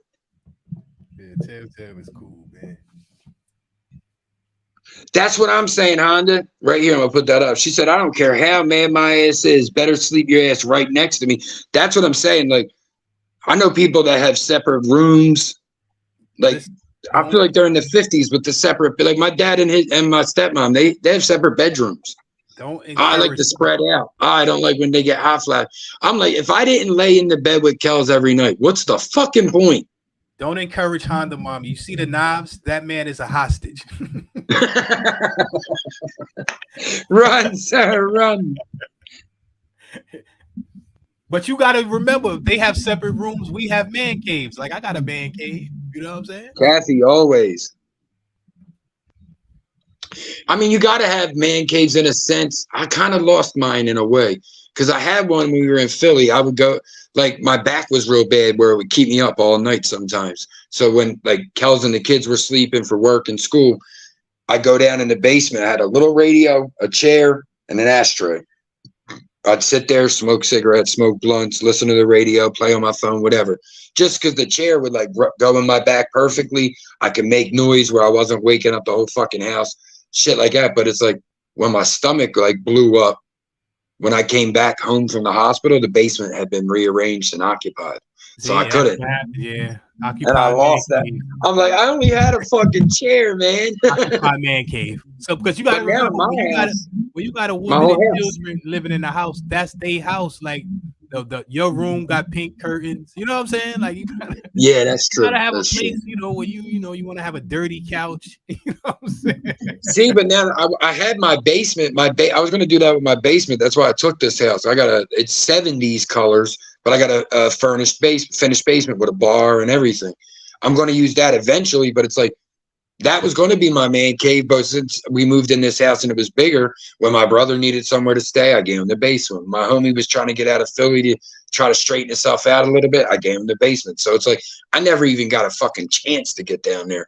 I wanted to make it a studio, let alone a man cave. You're a good man, because if I'm living with a woman and all of that, letting you crash and all, you can crash for a couple of days, my man. Well, Kel, I know one is my little Kel's known my brother since he was 10, and then my homie, they haven't always liked each other, so I ain't got nothing to worry about there. I don't care if you my brother. You know what I'm saying? Yeah. Hey, stay for a little while, but you can't listen. You can too long is too long. Listen, one of my homies' moms, God rest her soul, she told me back in the day, wise words: hard dick has no conscience. Oh wow. And I was just, it was like profound. Because I was like upset about a little girl situation, you know what I'm saying? And she was like, hard dick has no conscience. I'm like, whoa. Man. Because you got to remember, people get Joe Chapo. Put on some clothes, like you know, my wife and girl walk around a certain way. Salute. Mm-hmm. What's going on? Salute. What up, Chop? Chilling, man. Yeah, you know, but with the kids, you know, those are your kids, so you know, you gotta wait till they're 18 and all that, and you know, you can't run around like Tarzan. But I want to run around, me Tarzan, you Jane. You know what I'm saying? Yeah, I mean, I'm a few years from that. My kids are getting closer to the age. What's up with you, Chop? How you feeling, brother? Chilling, man. Just stop by, show you some love, man. I appreciate that, bro. Make sure you guys are subscribing to iTalk. If they only knew, Chapo Joe, my guy right here. Yes, sir. What up, King Tro? What's going on, my brother? Shit, chilling, man. Salute to the chat. What's going on, Queen? What's going on, Nat? What's up? Hey, man, we just been running through a whole bunch of topics. The chat got a little crazy a few minutes ago. Damn, I missed it, yo. What you on now? It was. I don't know. I'm still like puzzled. I seen Tam Tam make a comment, and from what I've seen so far, I mean, Tam Tam's always been spot on. But you know, give someone long enough, and they'll show you who they are. Oh, absolutely. Or make them mad enough. They'll show you. Yo, brother Rich, Ivy stopped in the beginning and said you were sleeping. Did you wake up just to come show some love? I appreciate you, bro. You know, Rich got to take them naps throughout the day. You know, he's like 65, 70 years old and shit. You know? Leave my big brother alone. Yo, the other night, bro, I could tell Richie was stoned. He was getting real close to the mic, and he's like, Murph. I was like, my brother's stoned. There's been plenty of nights and shit. I've seen him with that smile. King Crow, while you're here and while Rue's here, she had asked a question the other day, and I told her that I had never been there, but I've heard about it from you, the black sector. Someone was telling her it didn't exist. The black sector. And I'm like, well, I've never been there, but I've heard plenty of people talk about it. Oh, so Rue is part of the cult now? That's where she been at. She ain't part of the cult. Yes, she's still paying her dues. She ain't in yet. Oh wow! You got to murder a family. That's first. racist. That's racist. Yeah, no, you gotta kill a family first. Damn. Charlie Manson style. Damn. Well, I don't believe. Well, listen, yeah, man. I don't believe in me personally. I don't believe in the black sector, but you know, people say different. I told you, it's all troll. They all troll. Yeah, exactly. I've never heard. Yeah, actually, I think that's why people like the cult. We're like the most easygoing cult. We're like, come in if you want, leave if you want. People are like, hey, I like that. But I don't know, Rue. I don't know if that's a trick question with the black sector, Rue. Why you over here asking people about the black sector? Look, she said, nah, he's bad to ask questions. I'll ask someone else. See? That's what I'm trying to tell you. She said, King Troll will troll me. I think you trolling, bro. You over here asking these people about the black sector. They don't know about no damn black sector. I know about the damn black sector. Obviously, right, I do. Name one person in the black sector. DirtyKenzo. DirtyKenzo. See? Trolling. Y'all calling me a troll. I'm trolling you. We're gonna go with Rue is part of that sector. Yeah. How about that? No. Can I buy a vowel? I'm not sure if she was asking about it. I'm not sure if she was asking because she's in it. No, I think she come from over there with the drama dome, and I don't think they know. I don't think they're the black sector myself. Yo, I popped in there after your show last night, KT. I was fucking dead. I seen you popped up. I was dying. I seen you. I ain't say nothing to you because I ain't want to, if we associate, they might try to go in on you. Well, they already knew. They already knew though, because he was trying to find 183rd, and his wife had said, "Well, ask Kenzo. If he comes from there, he knows." But no, he was speaking highly on you. He was speaking highly on you. And I said it was funny because you had just got done your show and basically used the same exact words about him. You were like, "Oh, Andrew's my guy." And then he's like, "Oh, King Troll's my guy." I was like, that's funny. You're using like the same vernacular. I was trolling him. I was sharing his shit that he was sharing my shit. Yeah.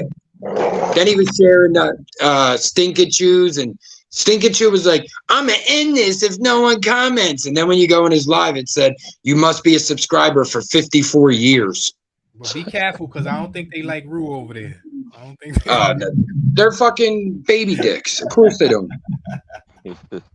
Yo, be careful. They might be listening, man. They gonna come troll your shit.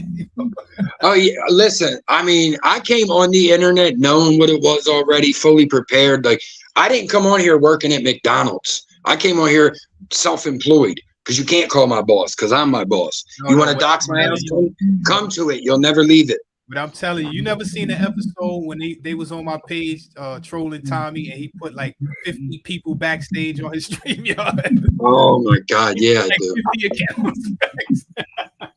Hey, listen, Tommy's a hothead sometimes. That's all. Yeah, I respect his passion. Tommy was going crazy. He was like, "It's mad people in the backstage."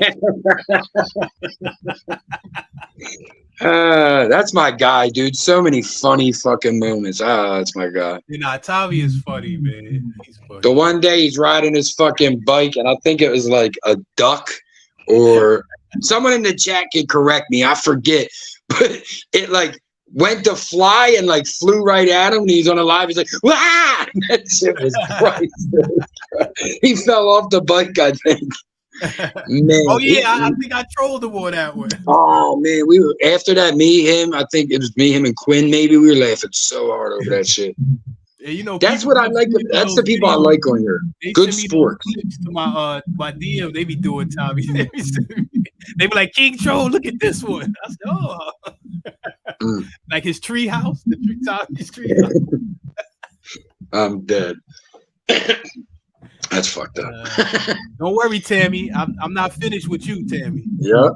She said, "Troll my rocks." She didn't even want you to troll her, just her rocks. She was singing rock and roll, but she was singing. Yeah. That's what I'm like. Wait, I don't want them to troll your rocks. That's your art. Don't troll the art. Listen, I'm like a genie. You got to be careful with the words you use. She was singing rock and roll. I was trolling her rocks. I wish for more wishes. She rocks. Tammy, you rock. Yeah, babe. I think it was a turtle.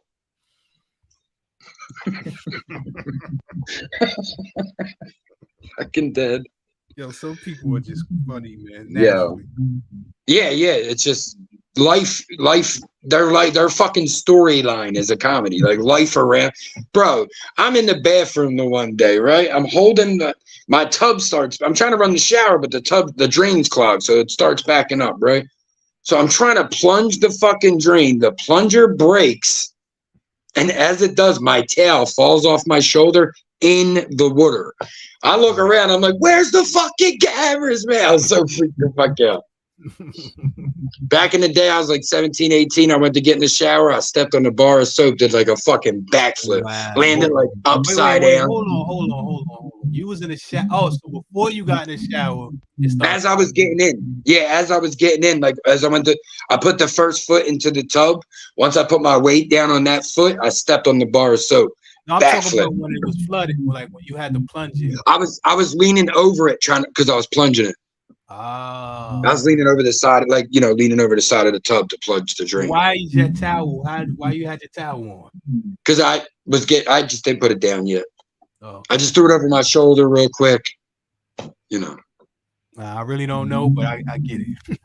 No, I didn't get to hang it up yet. I brought it in. I just didn't hang it up yet. That's the first thing me, that's the first thing I do is hang up the towel. before I even turn on the water. Well, yeah, control. That's where the problem one came in. That was the first of my fucking problems.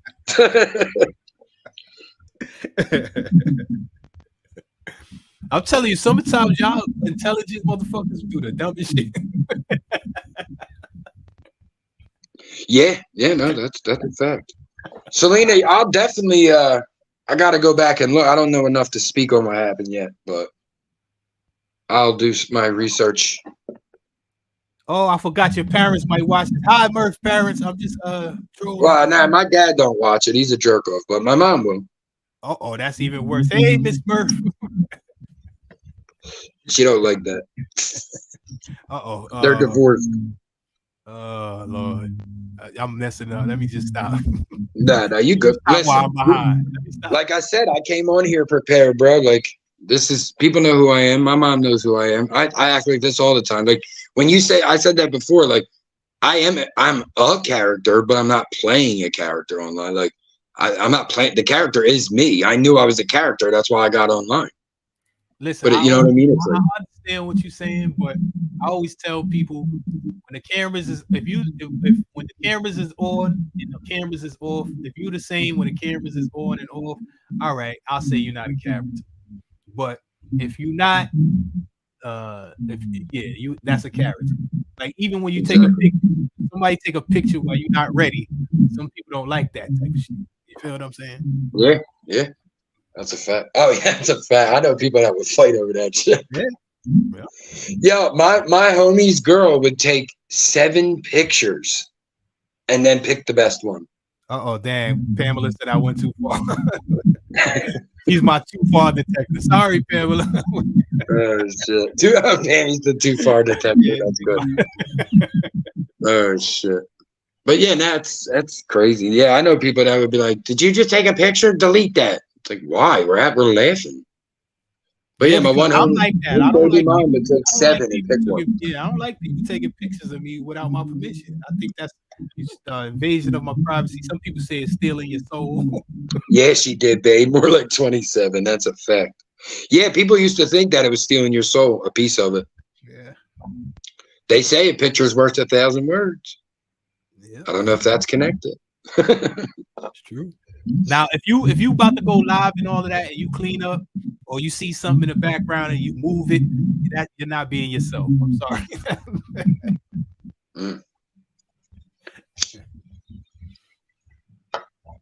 Well, now my research doesn't matter at all because Queen Kels is on the case, and I just listen to what she tells me. Even when you have company, you put on a character. You become the host of your company. Oh yeah, the hostess with the mostest.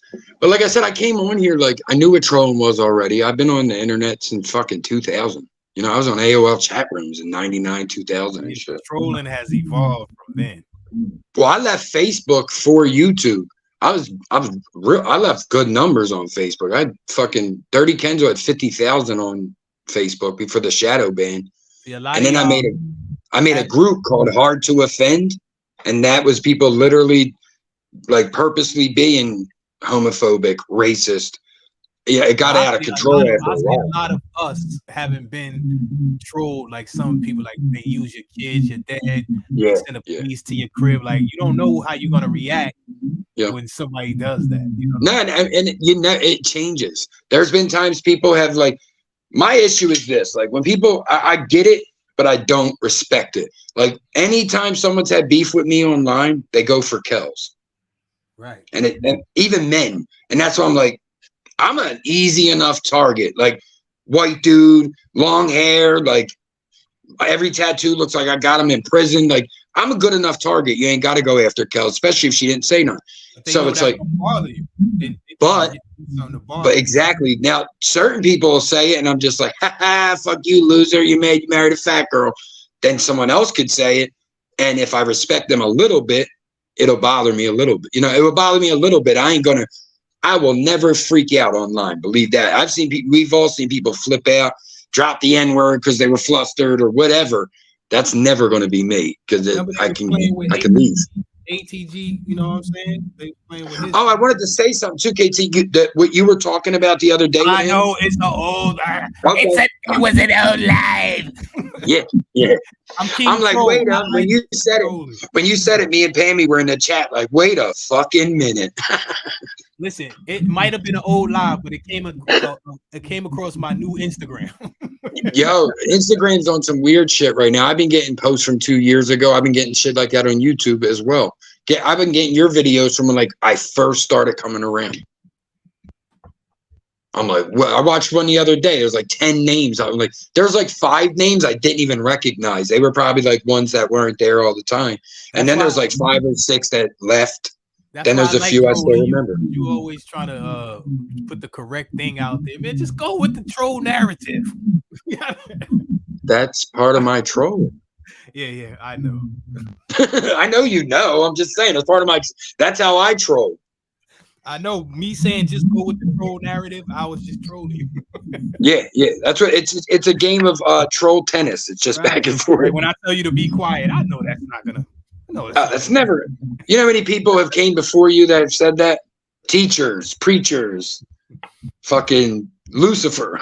Lucifer's like, look, dude, this isn't gonna work out. You got to go back. Same thing with Kels too, but I just do it in a nice way. Like I say, yeah, Kels is an angel. You dealing with. Well, that shit cranks me up. Some people can't take a joke, bro. Like, it ain't like you're out here like. Dirty Kenzo's out here shitting in the street. It's like you're making fun of the way I talk or something I said. Like that's to me, that's trolling. I control the way you look or something you said or someone you look like. I do it with the Drama Dome too. Like the only thing I like about the Drama Dome is Miss Drama Dome. one of my first troll remarks on one of your pages is still one of my favorites. It was with Aaron, and I said Aaron's just mad his 2 moms gave him a white boy name. I think that's a legendary roast myself. If you know the history behind that, white lesbians adopting black children, giving them white boy names. Now, I don't think that's a white boy name. I think Aaron, that's Moses' brother. I know that. Moses was white in Charleston. Then Moses seen the Statue of Liberty and was like, "You psychos, what have you done?" I don't think Moses was white. He was in Egypt. And then the captain on the Planet of the Apes came down with the 10 Commandments. They thought he was Pharaoh's son. I don't think he was white. Yeah, that shit was funny as hell. They're like, "We're brothers." It's like, you don't look anything alike. Maybe if we didn't paint that guy tan earlier, you'd look alike. You see, even Charleston Heston, they put bronzer on him. You see how back in the day? Fucking, what's his face? The Duke. The fuck was his name now? John Wayne. John Wayne played Genghis Khan. Yeah, Elizabeth Taylor. Remember she played. Elizabeth Taylor played fucking Cleopatra. Yeah. Bronzer on her. I just don't. What drives me nuts is like, if you're gonna have Elizabeth Taylor play Cleopatra, just have her play Cleopatra. Why you got to paint her up? Like, why did blackface even exist? Well, I know the reason why blackface existed for the racist aspect, because they were actually acting like black stereotypes, not like black people. Right. But you know what I'm saying? It's like, it's just weird. Like, some black people use blackface. Genghis Khan, they're like, "All right, John, we're just gonna tape your eyes back and put makeup over it." Like, what? Maybe cast someone that looks a little. Let's get a Hawaiian. Anything. But you got to remember too that whole Asian stereotype, because the Middle East and all that's part of Asia. So yeah, people call a motherfucker won an Oscar for an Asian stereotype. So when you say Asian have slanted eyes, that's kind of racist. John Wayne's real name was Marion. I'm dead. My grandma told me that. I'm dead. Now, that was one of my first teachers. Extra manly. Yeah, but that's just dumb shit to me, though. It's like, you know what I mean? I mean, I get it because of the racism aspect of it, but it was just like, even today, it's like people flip out, especially over fictional characters. There's a whole fucking debate over they're doing The Little Mermaid and it's a woman of color. Oh, that's the girl. Damn, I forgot her name. Yeah, I couldn't remember her name. Yeah, you're right. She's a recording artist. Yeah. And it's just like, bro, like, what are we doing here? Like, The Little Mermaid is not fucking real. It's a cartoon of a Hans Christian Andersen fucking story. People don't even realize that Disney hasn't made an original movie ever. Yeah. Do you know the original Aladdin took place in China? And I think Jafar was from Africa. Some shit. Well, most of the story comes from like the 40 Thieves and shit. That's why in the second one they incorporated that in. It comes from that, Open Sesame. But what I'm saying is Aladdin was in China. It wasn't in Arabia. It was in China. Yeah. Yep. Well, fucking a lot of the ones Disney made were actually German because Hans Christian Andersen, that's where he was from. So he made like Snow White, Cinderella, Little Mermaid.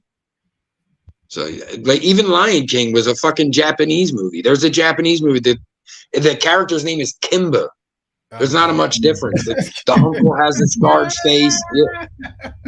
It's right. Imagine that beginning of Lion King with the African music. Now switch that over with Chinese music. If you put that out, people probably get offended. You'd be offending both. You'd be offending Asians and Africans. I highly doubt Africans would be offended. It probably majority of them don't even know about the Lion King. Don't you remember JJ? He probably don't know what the Lion King is. Maybe. He's like, my uncle's the Lion King. You're like, no, we're talking about a movie. That guy was fucking crazy. Yeah, JJ was on the chain. Stealing the Wi-Fi from his whole village. I'm dead. I'm like, you want to? He's like, oh yeah, I use the community Wi-Fi. I'm like, there might be an emergency. You're on a fucking troll page. Like, I just pay for my phone every month and can do this. I don't have to use Wi-Fi. Listen, I ain't gonna lie. It sounds like you on community Wi-Fi right now. Oh shit, I'm bebopping. All right, are you gonna hang out for a few more? I'll come back up. I mean, it's up to you, man. Yeah. Hang out for a second. I'll come right back up. All right, y'all. This is the King Troll Show. Let's go.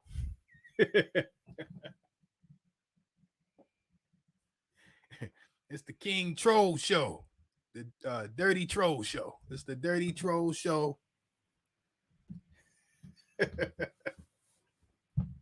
Let's see what's going on in the chat. Nice to see KT on someone else's panel. Oh, it'd be nice to see you on my panel sometimes, Pamela. Oh, the cult leader is back. I don't know why my phone does this shit. Yeah, I really don't get on a lot of people's channels, man, because the trolls be following me. Yeah. Yeah, we don't mind. Like I don't mind trolls. The only fucking issue I had is these weirdos. The mommy found me over here. Yeah, like I said, I never minded the trolls. My issue's always been people with interior motives acting like trolls. Some weird ass stalker. Some weird ass stalker, and then they come as a troll name. Like, no, you're just here because you're weird. Interior motives? What's that like? What is that? Like a car? Inside.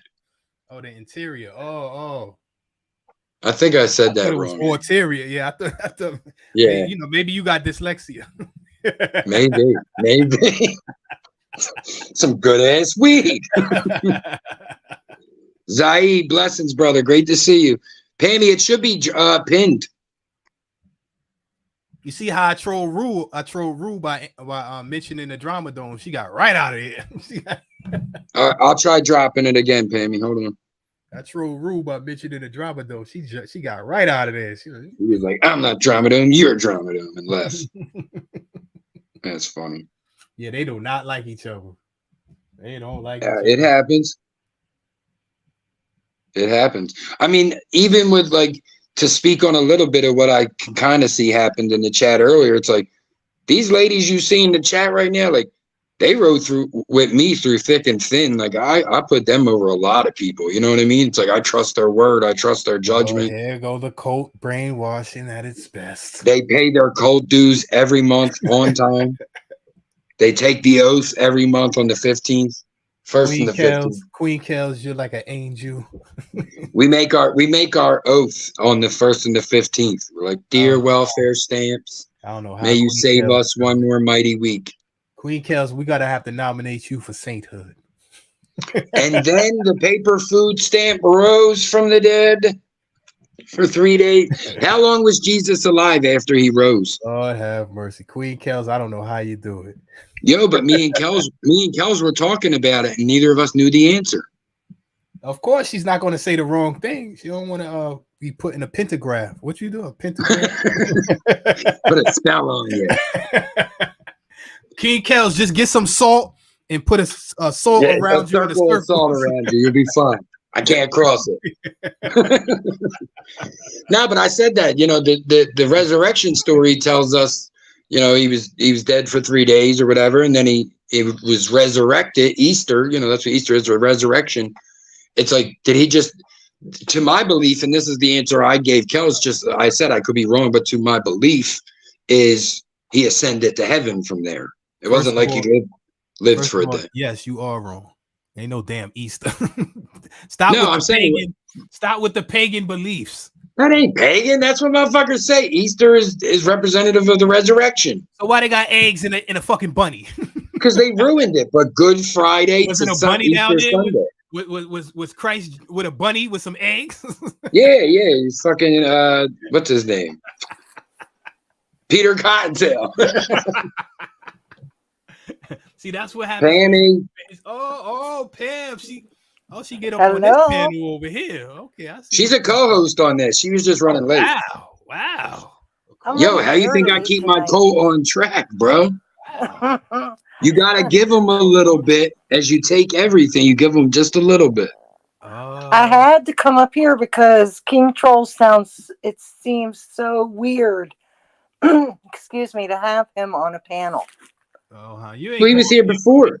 You ain't come up here for me, Pamela. He was here for our paranormal. Oh my God! Too. Yes, I did. Didn't you see all the sexual harassment I gave you in the chat? Pammy, look at this ghost. What the hell is that? It's a ghost. This guy is weird. He you know it's not a ghost because he had to circle it. I didn't want anyone to get confused. You need to let people figure it out on their own. You don't circle the damn thing. Exactly. I know. That's suggestive commands. That's a cult leader. Suggestive commands. Yeah. It's predictive programming. When you hear that sound, that's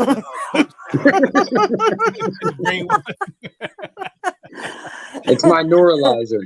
Oh my gosh. No, KT, you say I don't come up on your panel. I was just up on your panel not too long ago. Last month? No, a couple weeks ago. I can't even believe you forgot about this. 4 weeks ago?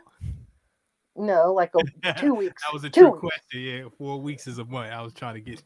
No, exactly. I was. Yeah, you can. No. Was it April? It must have been April. That's only 3 weeks ago. What is wrong with the fucking world? I was going to announce your birthday, and you beat me to it. That's when it was. Remember? Oh, okay. King Troll came up a few weeks ago, Pam, but you missed that one. You don't remember that, huh? You don't remember that. Yeah. 5, 6, 7, 8. Because I told her the next day, I was like, Pam, you missed it. And he was born at 3:45.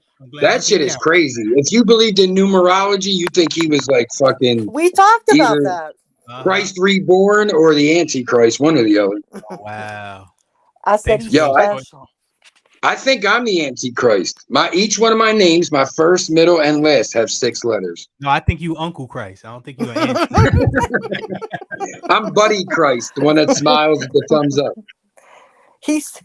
I can't say that. That'd be no offensive. Sorry. Corrupting Pammy. I gotta watch what I say. Don't blame me. It's all King Troll's fault. He corrupted me. Yeah, it ain't King Troll's fault. He didn't put the weird energy in the air. That was another motherfucker. I know, right? You the cult leader. That's you. Man, I want to speak on that real quick. People in the fucking chat, y'all don't always realize that, but earlier was a good case of that. It's like, I'm up here, me and King Troll were up here, we were just, I wasn't even really looking at the chat. Then I start looking, and I'm like, wait a minute. These women don't talk like that for no fucking reason. Let me start scrolling. It's like, come on, bro. Like, I know, but at the same token, I was in the fucking chat. I'm oblivious. I'm talking about vodka and Stoli and Grey Goose, and I totally missed I was like, and then something clicked, and I was like, what the fuck is going on here? Exactly. What happened? Troll came in? No. The boy who was on the panel with me and you went in the chat and lost his fucking mind. What, the first guy, the one who was on here first? Yeah. The dude he said he was from Missouri. See, I was going to troll him, but I was trying to be polite. I know you were. I appreciate your restraint. You were so composed. I can't. He was. That's what I say. Yo, I respect and appreciate your restraint because I knew it, and you. That was classy. I respect it. I got panel in chat. Etiquette. You got panel. Once again, this is the Dirty Kenzo. Y'all can have fun. Now, don't tell me that. I need Pam. Yo, people will put their title like fuck shit. They'll put fuck shit Friday, and then when you're fucking around, they're like, whoa. Because it was fuck shit the whole Friday. Binary thing. I was about to go in on them, but I said, you know what? Let me not. You know what? Like, I think I came in. I missed that part, but I heard it come up again, and he said that on other panels about the binary and non-binary, which is totally fine. I mean, it's an open discussion, right? So whatever. But yeah, that's not even. But that's not in question. His comments were over age. Yes. What are you saying? Basically, like they can communicate better with younger females. Who? So our females, Cult Life, them Wolverine, them she wolves. And Fangs came out. Puerto Rican came out of Honda and Selena quick as shit. They start snapping. The fucking start speaking Spanglish. When I saw Tam's comment, that's what I was like, what the hell is she talking about? Oh, I forgot you were here, brother Rich. Yeah, he lost his mind. He said some. Now I can see that is Honda Mommy's sister. I just read this comment. Yeah, he said some feel some free pretty to troll that questionable nasty bitch. Okay, that's Honda Mommy's sister, all right. Okay.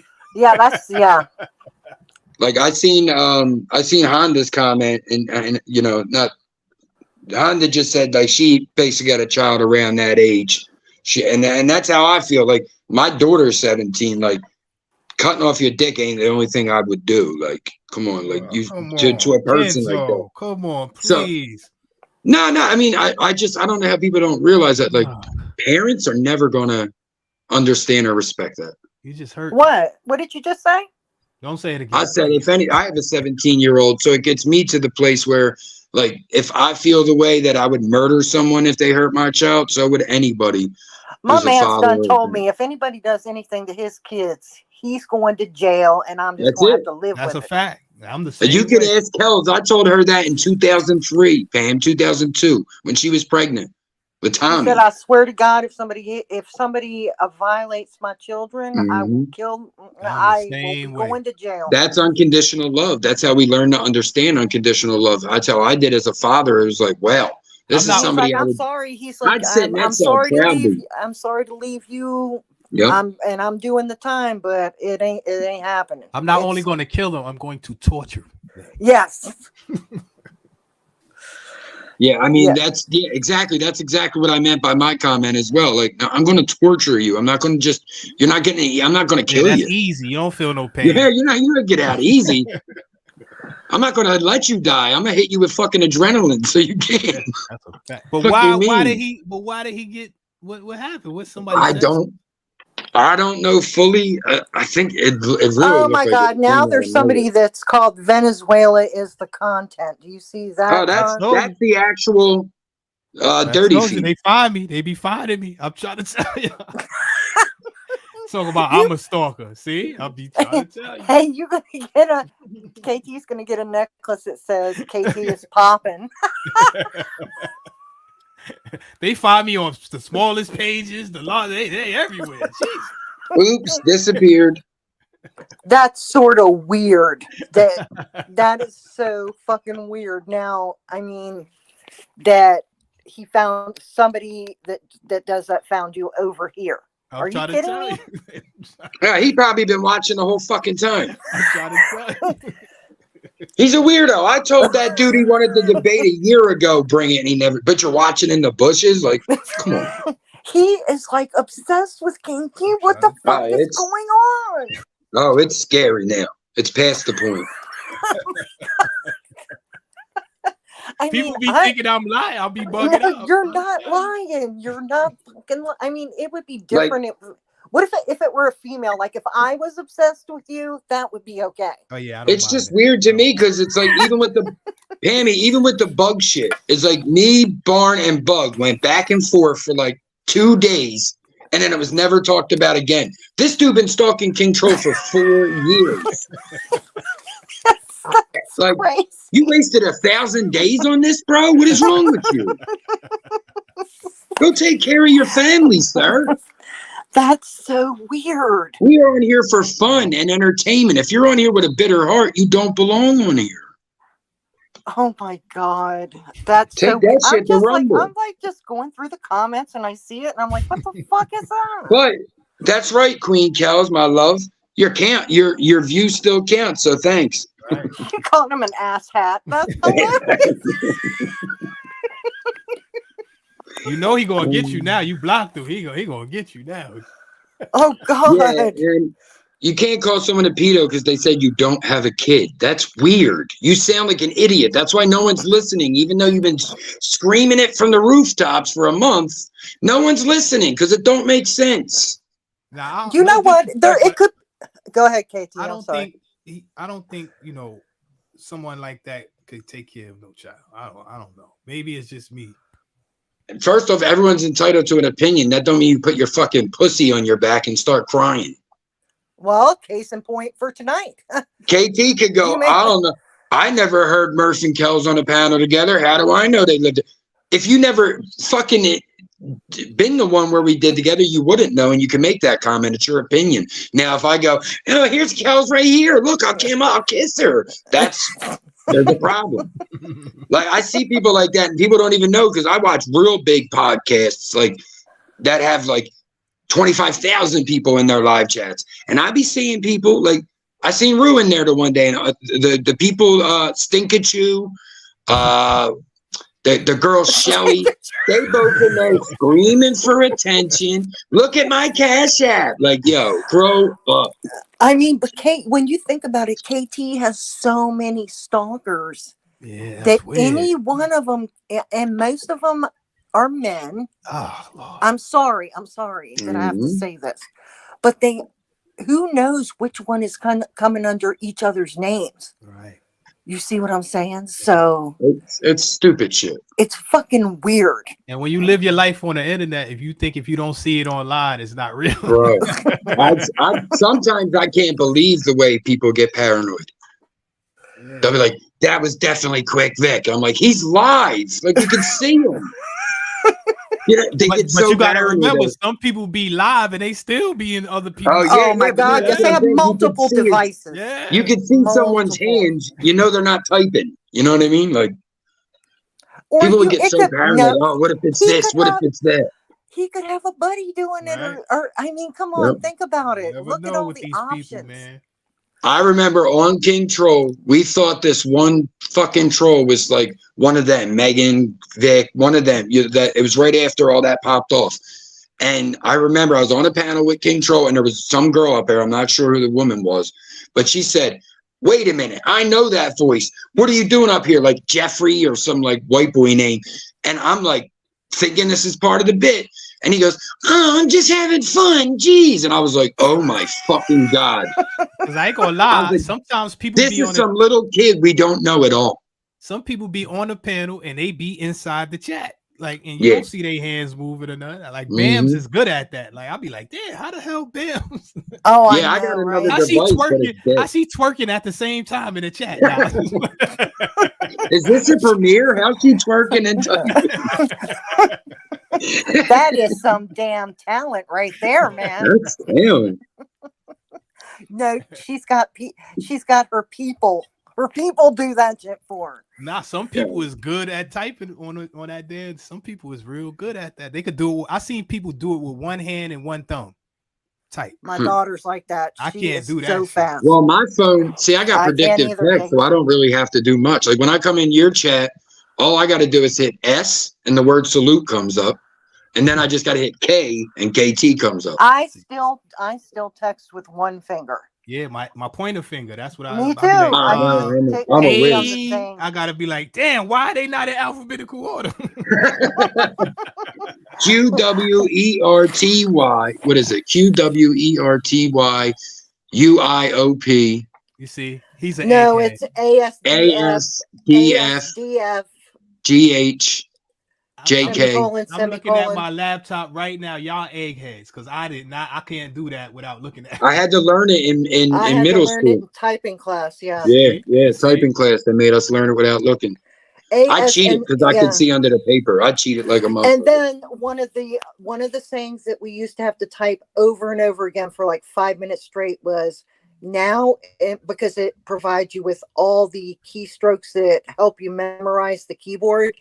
It was now is the time for all good men to come to the aid of their country. And we used to have to type that for like 5 minutes straight. Wow. Oh, Lord, yeah, they had weird ways of doing it. We had to type the alphabet without looking. Yeah, I'll be lost. I can't do none of that. Then I tried to do shorthand. I tried to do shorthand class. I was cheating like a motherfucker. I could type 1, 2, 3, 4, 5, 6, 7, 8, 9, 0. He just follows the top of the keyboard. I was great with all that shit in school up until high school. Like up until 5th grade, I had straight A's and B's. They wanted to skip me in like kindergarten.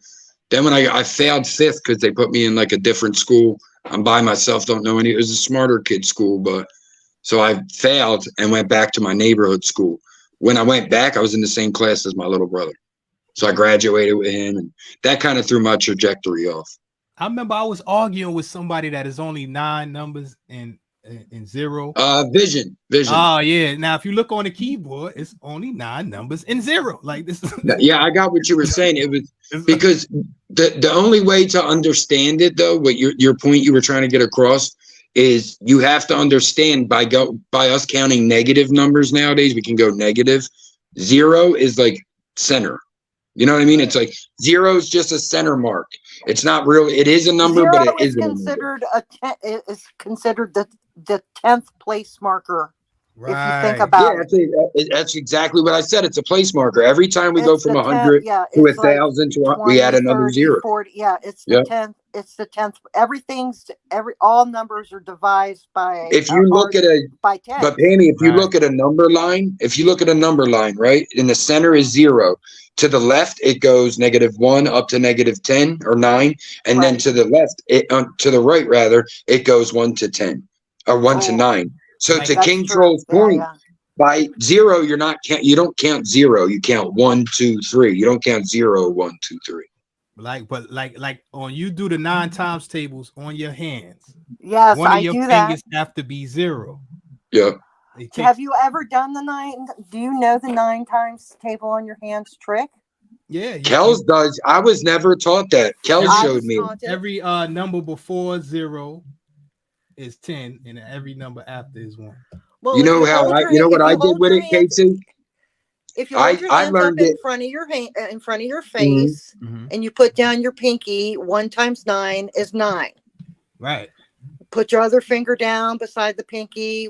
2 times 9 is 18. A 1 and an 8 are standing in front. And you go. That's how I learned that. That's so crazy that math can be like that. But I noticed what the number line looks like on the 9 times table. If you go 0 to 45, the numbers mirror themselves after that. Yeah, because 9 is the perfect number. Yeah, because if you think about it, it's 0, 9. Isn't it? No, I mean, here, watch. I'll write it down so you can see what I'm saying. Hold on. 0, 9, 18. Everything go to 9. 360, 180, 90 degrees. Everything equals back to 9. True. Hold on, I came up with this guy right here. But look, if you look at it, you look like a substitute gym teacher. You know how they put the gym teacher to teach the class. Yeah, we're on the Zoom class.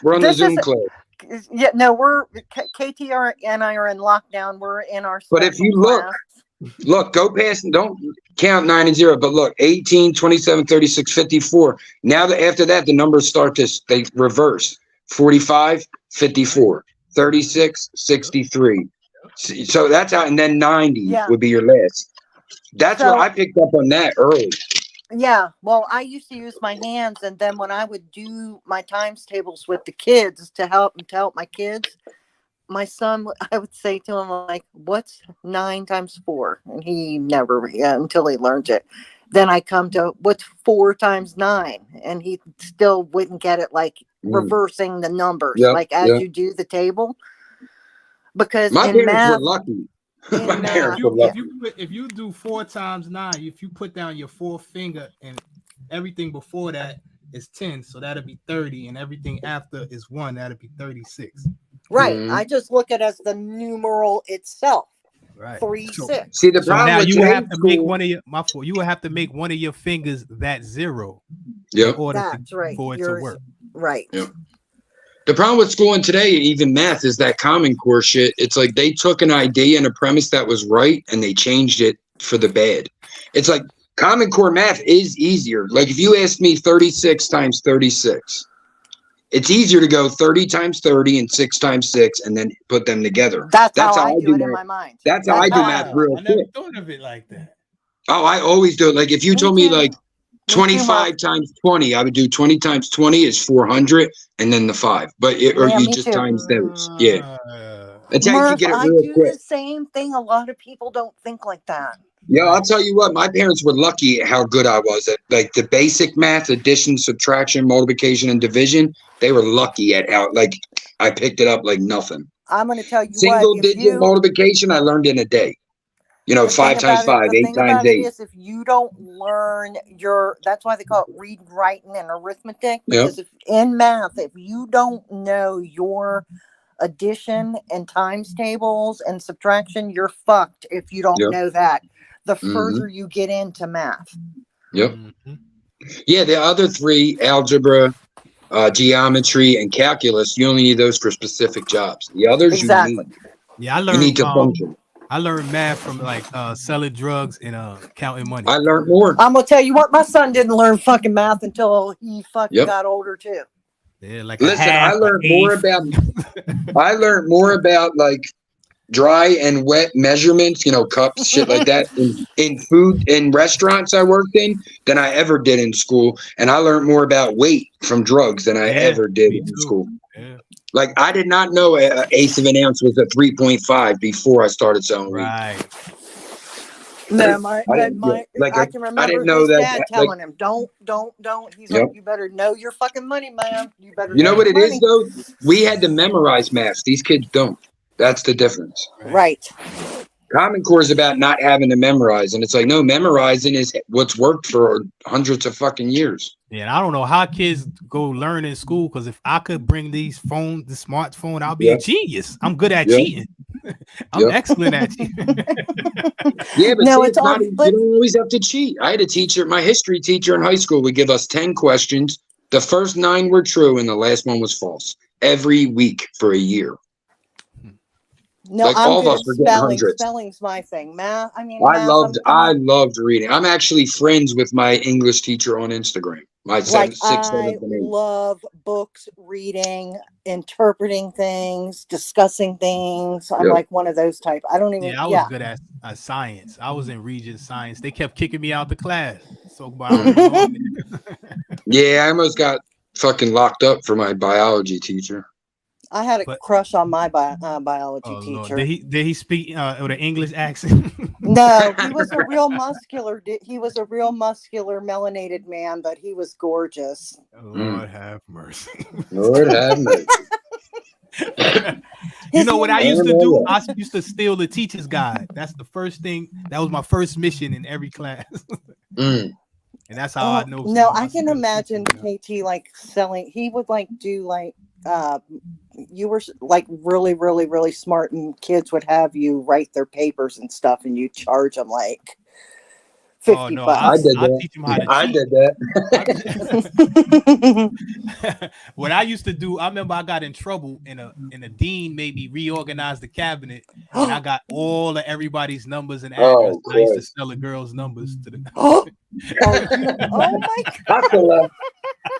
Yo, man, the dean was so sick of seeing me, he wrote my number on the wall. So I'm sick of looking for your number every day. But that biology teacher, like, my problem was I wasn't applying myself. Like I said, I had honor roll all the way up to high school. Then I start smoking weed, dyeing my hair blue, rebelling, you know, whatever. But the biology class, I had starting to fuck up in the beginning of the year, but still being that honor roll student when I had to, I'm like, all right, it's time to buckle down, get serious. And he had made me sit in the back of the class. So I moved back to the front. Oh, there's my alarm. Hold on. So I moved back to the front, like, I got to get my shit together. He's like, what are you doing up here? I'm like, I got to get focused, got to get my shit together. He's like, nah, too late. Get to the back of the class.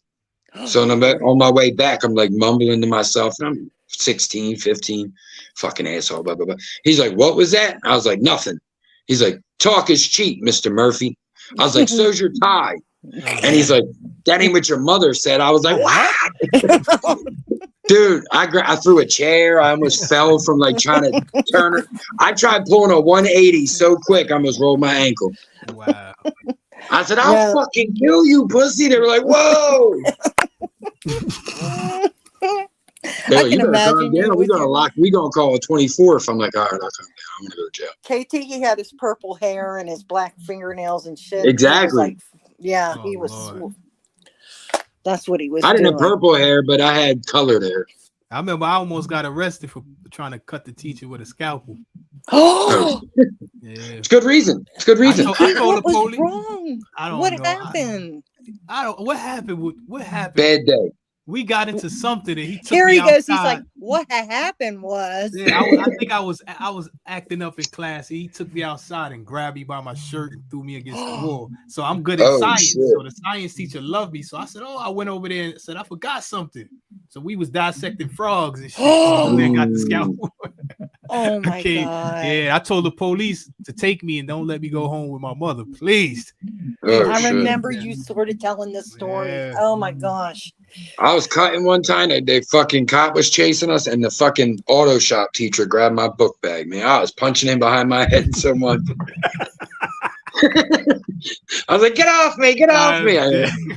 Man, I was so mad that fucking day. It was the only time I ever got caught. Any other time I dicked the paddy wags, left him running and shit.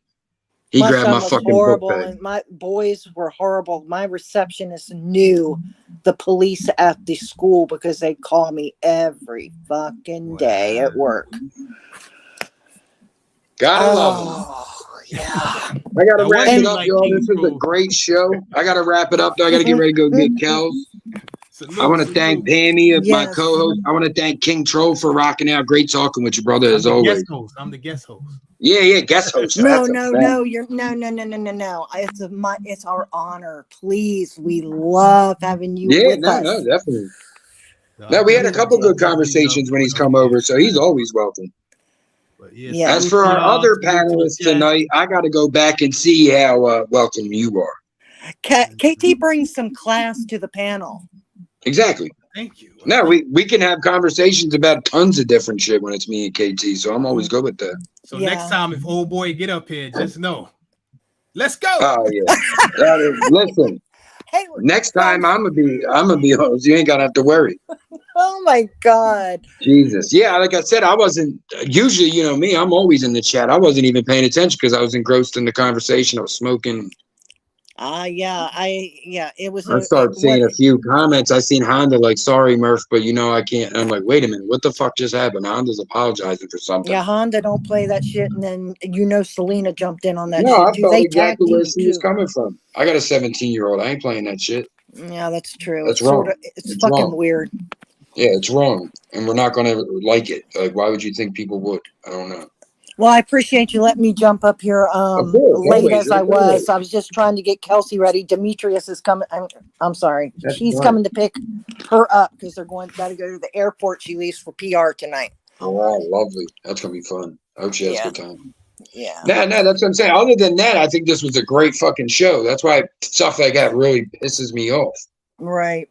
Yeah. Well, it's gonna happen. You can see after we acknowledged it up here, people in the chat could start to try to pull away from it and enjoy the show again. You know what I mean? It takes away from the show. Like, come on, bro. I think it's more like almost too. They want you to be aware, like what is. Yeah. No, I appreciate that. You know what I'm saying? You know, of course. Oh yeah. And if I would have been up here, I probably wouldn't have seen it at all. You know. So, all right. I know you got to go. Everybody have a great rest of the night. Appreciate you, sis. You're awesome.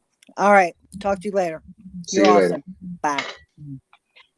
Well, everybody, another good show. I hope you guys had a good time. I did. Again, outside of the incident, I had a pretty good damn time. Good conversation with King Troll. Make sure you guys are subscribing to him. iTalk, if they only knew, Chapo, thank you to him for coming up. Pammy, and all you guys for vibing out with us in the live chat. We will see you. Let me think. What's today? Me and Kels may go live tomorrow, Thursday, Friday, somewhere in that area. Otherwise, you'll see us Sunday morning for Nostalgic Breakfast. Had a great one last one, so we hope everybody shows up. With that being said, I'll see you guys next time. I'll be back with a final goodbye right after this nifty outro. Often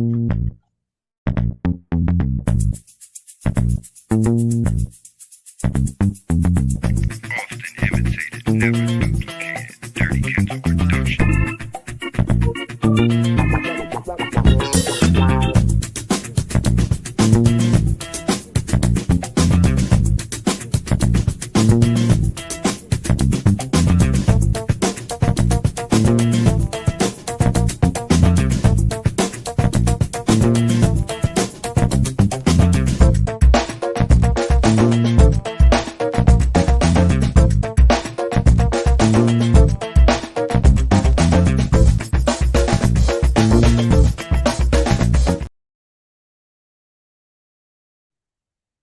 Appreciate you guys. Couldn't do it without you. Salute to the cult, to the day ones. Appreciate y'all. See you next time. Queen Kel, see your little sexy ass in a minute, girl. Appreciate y'all. Peace.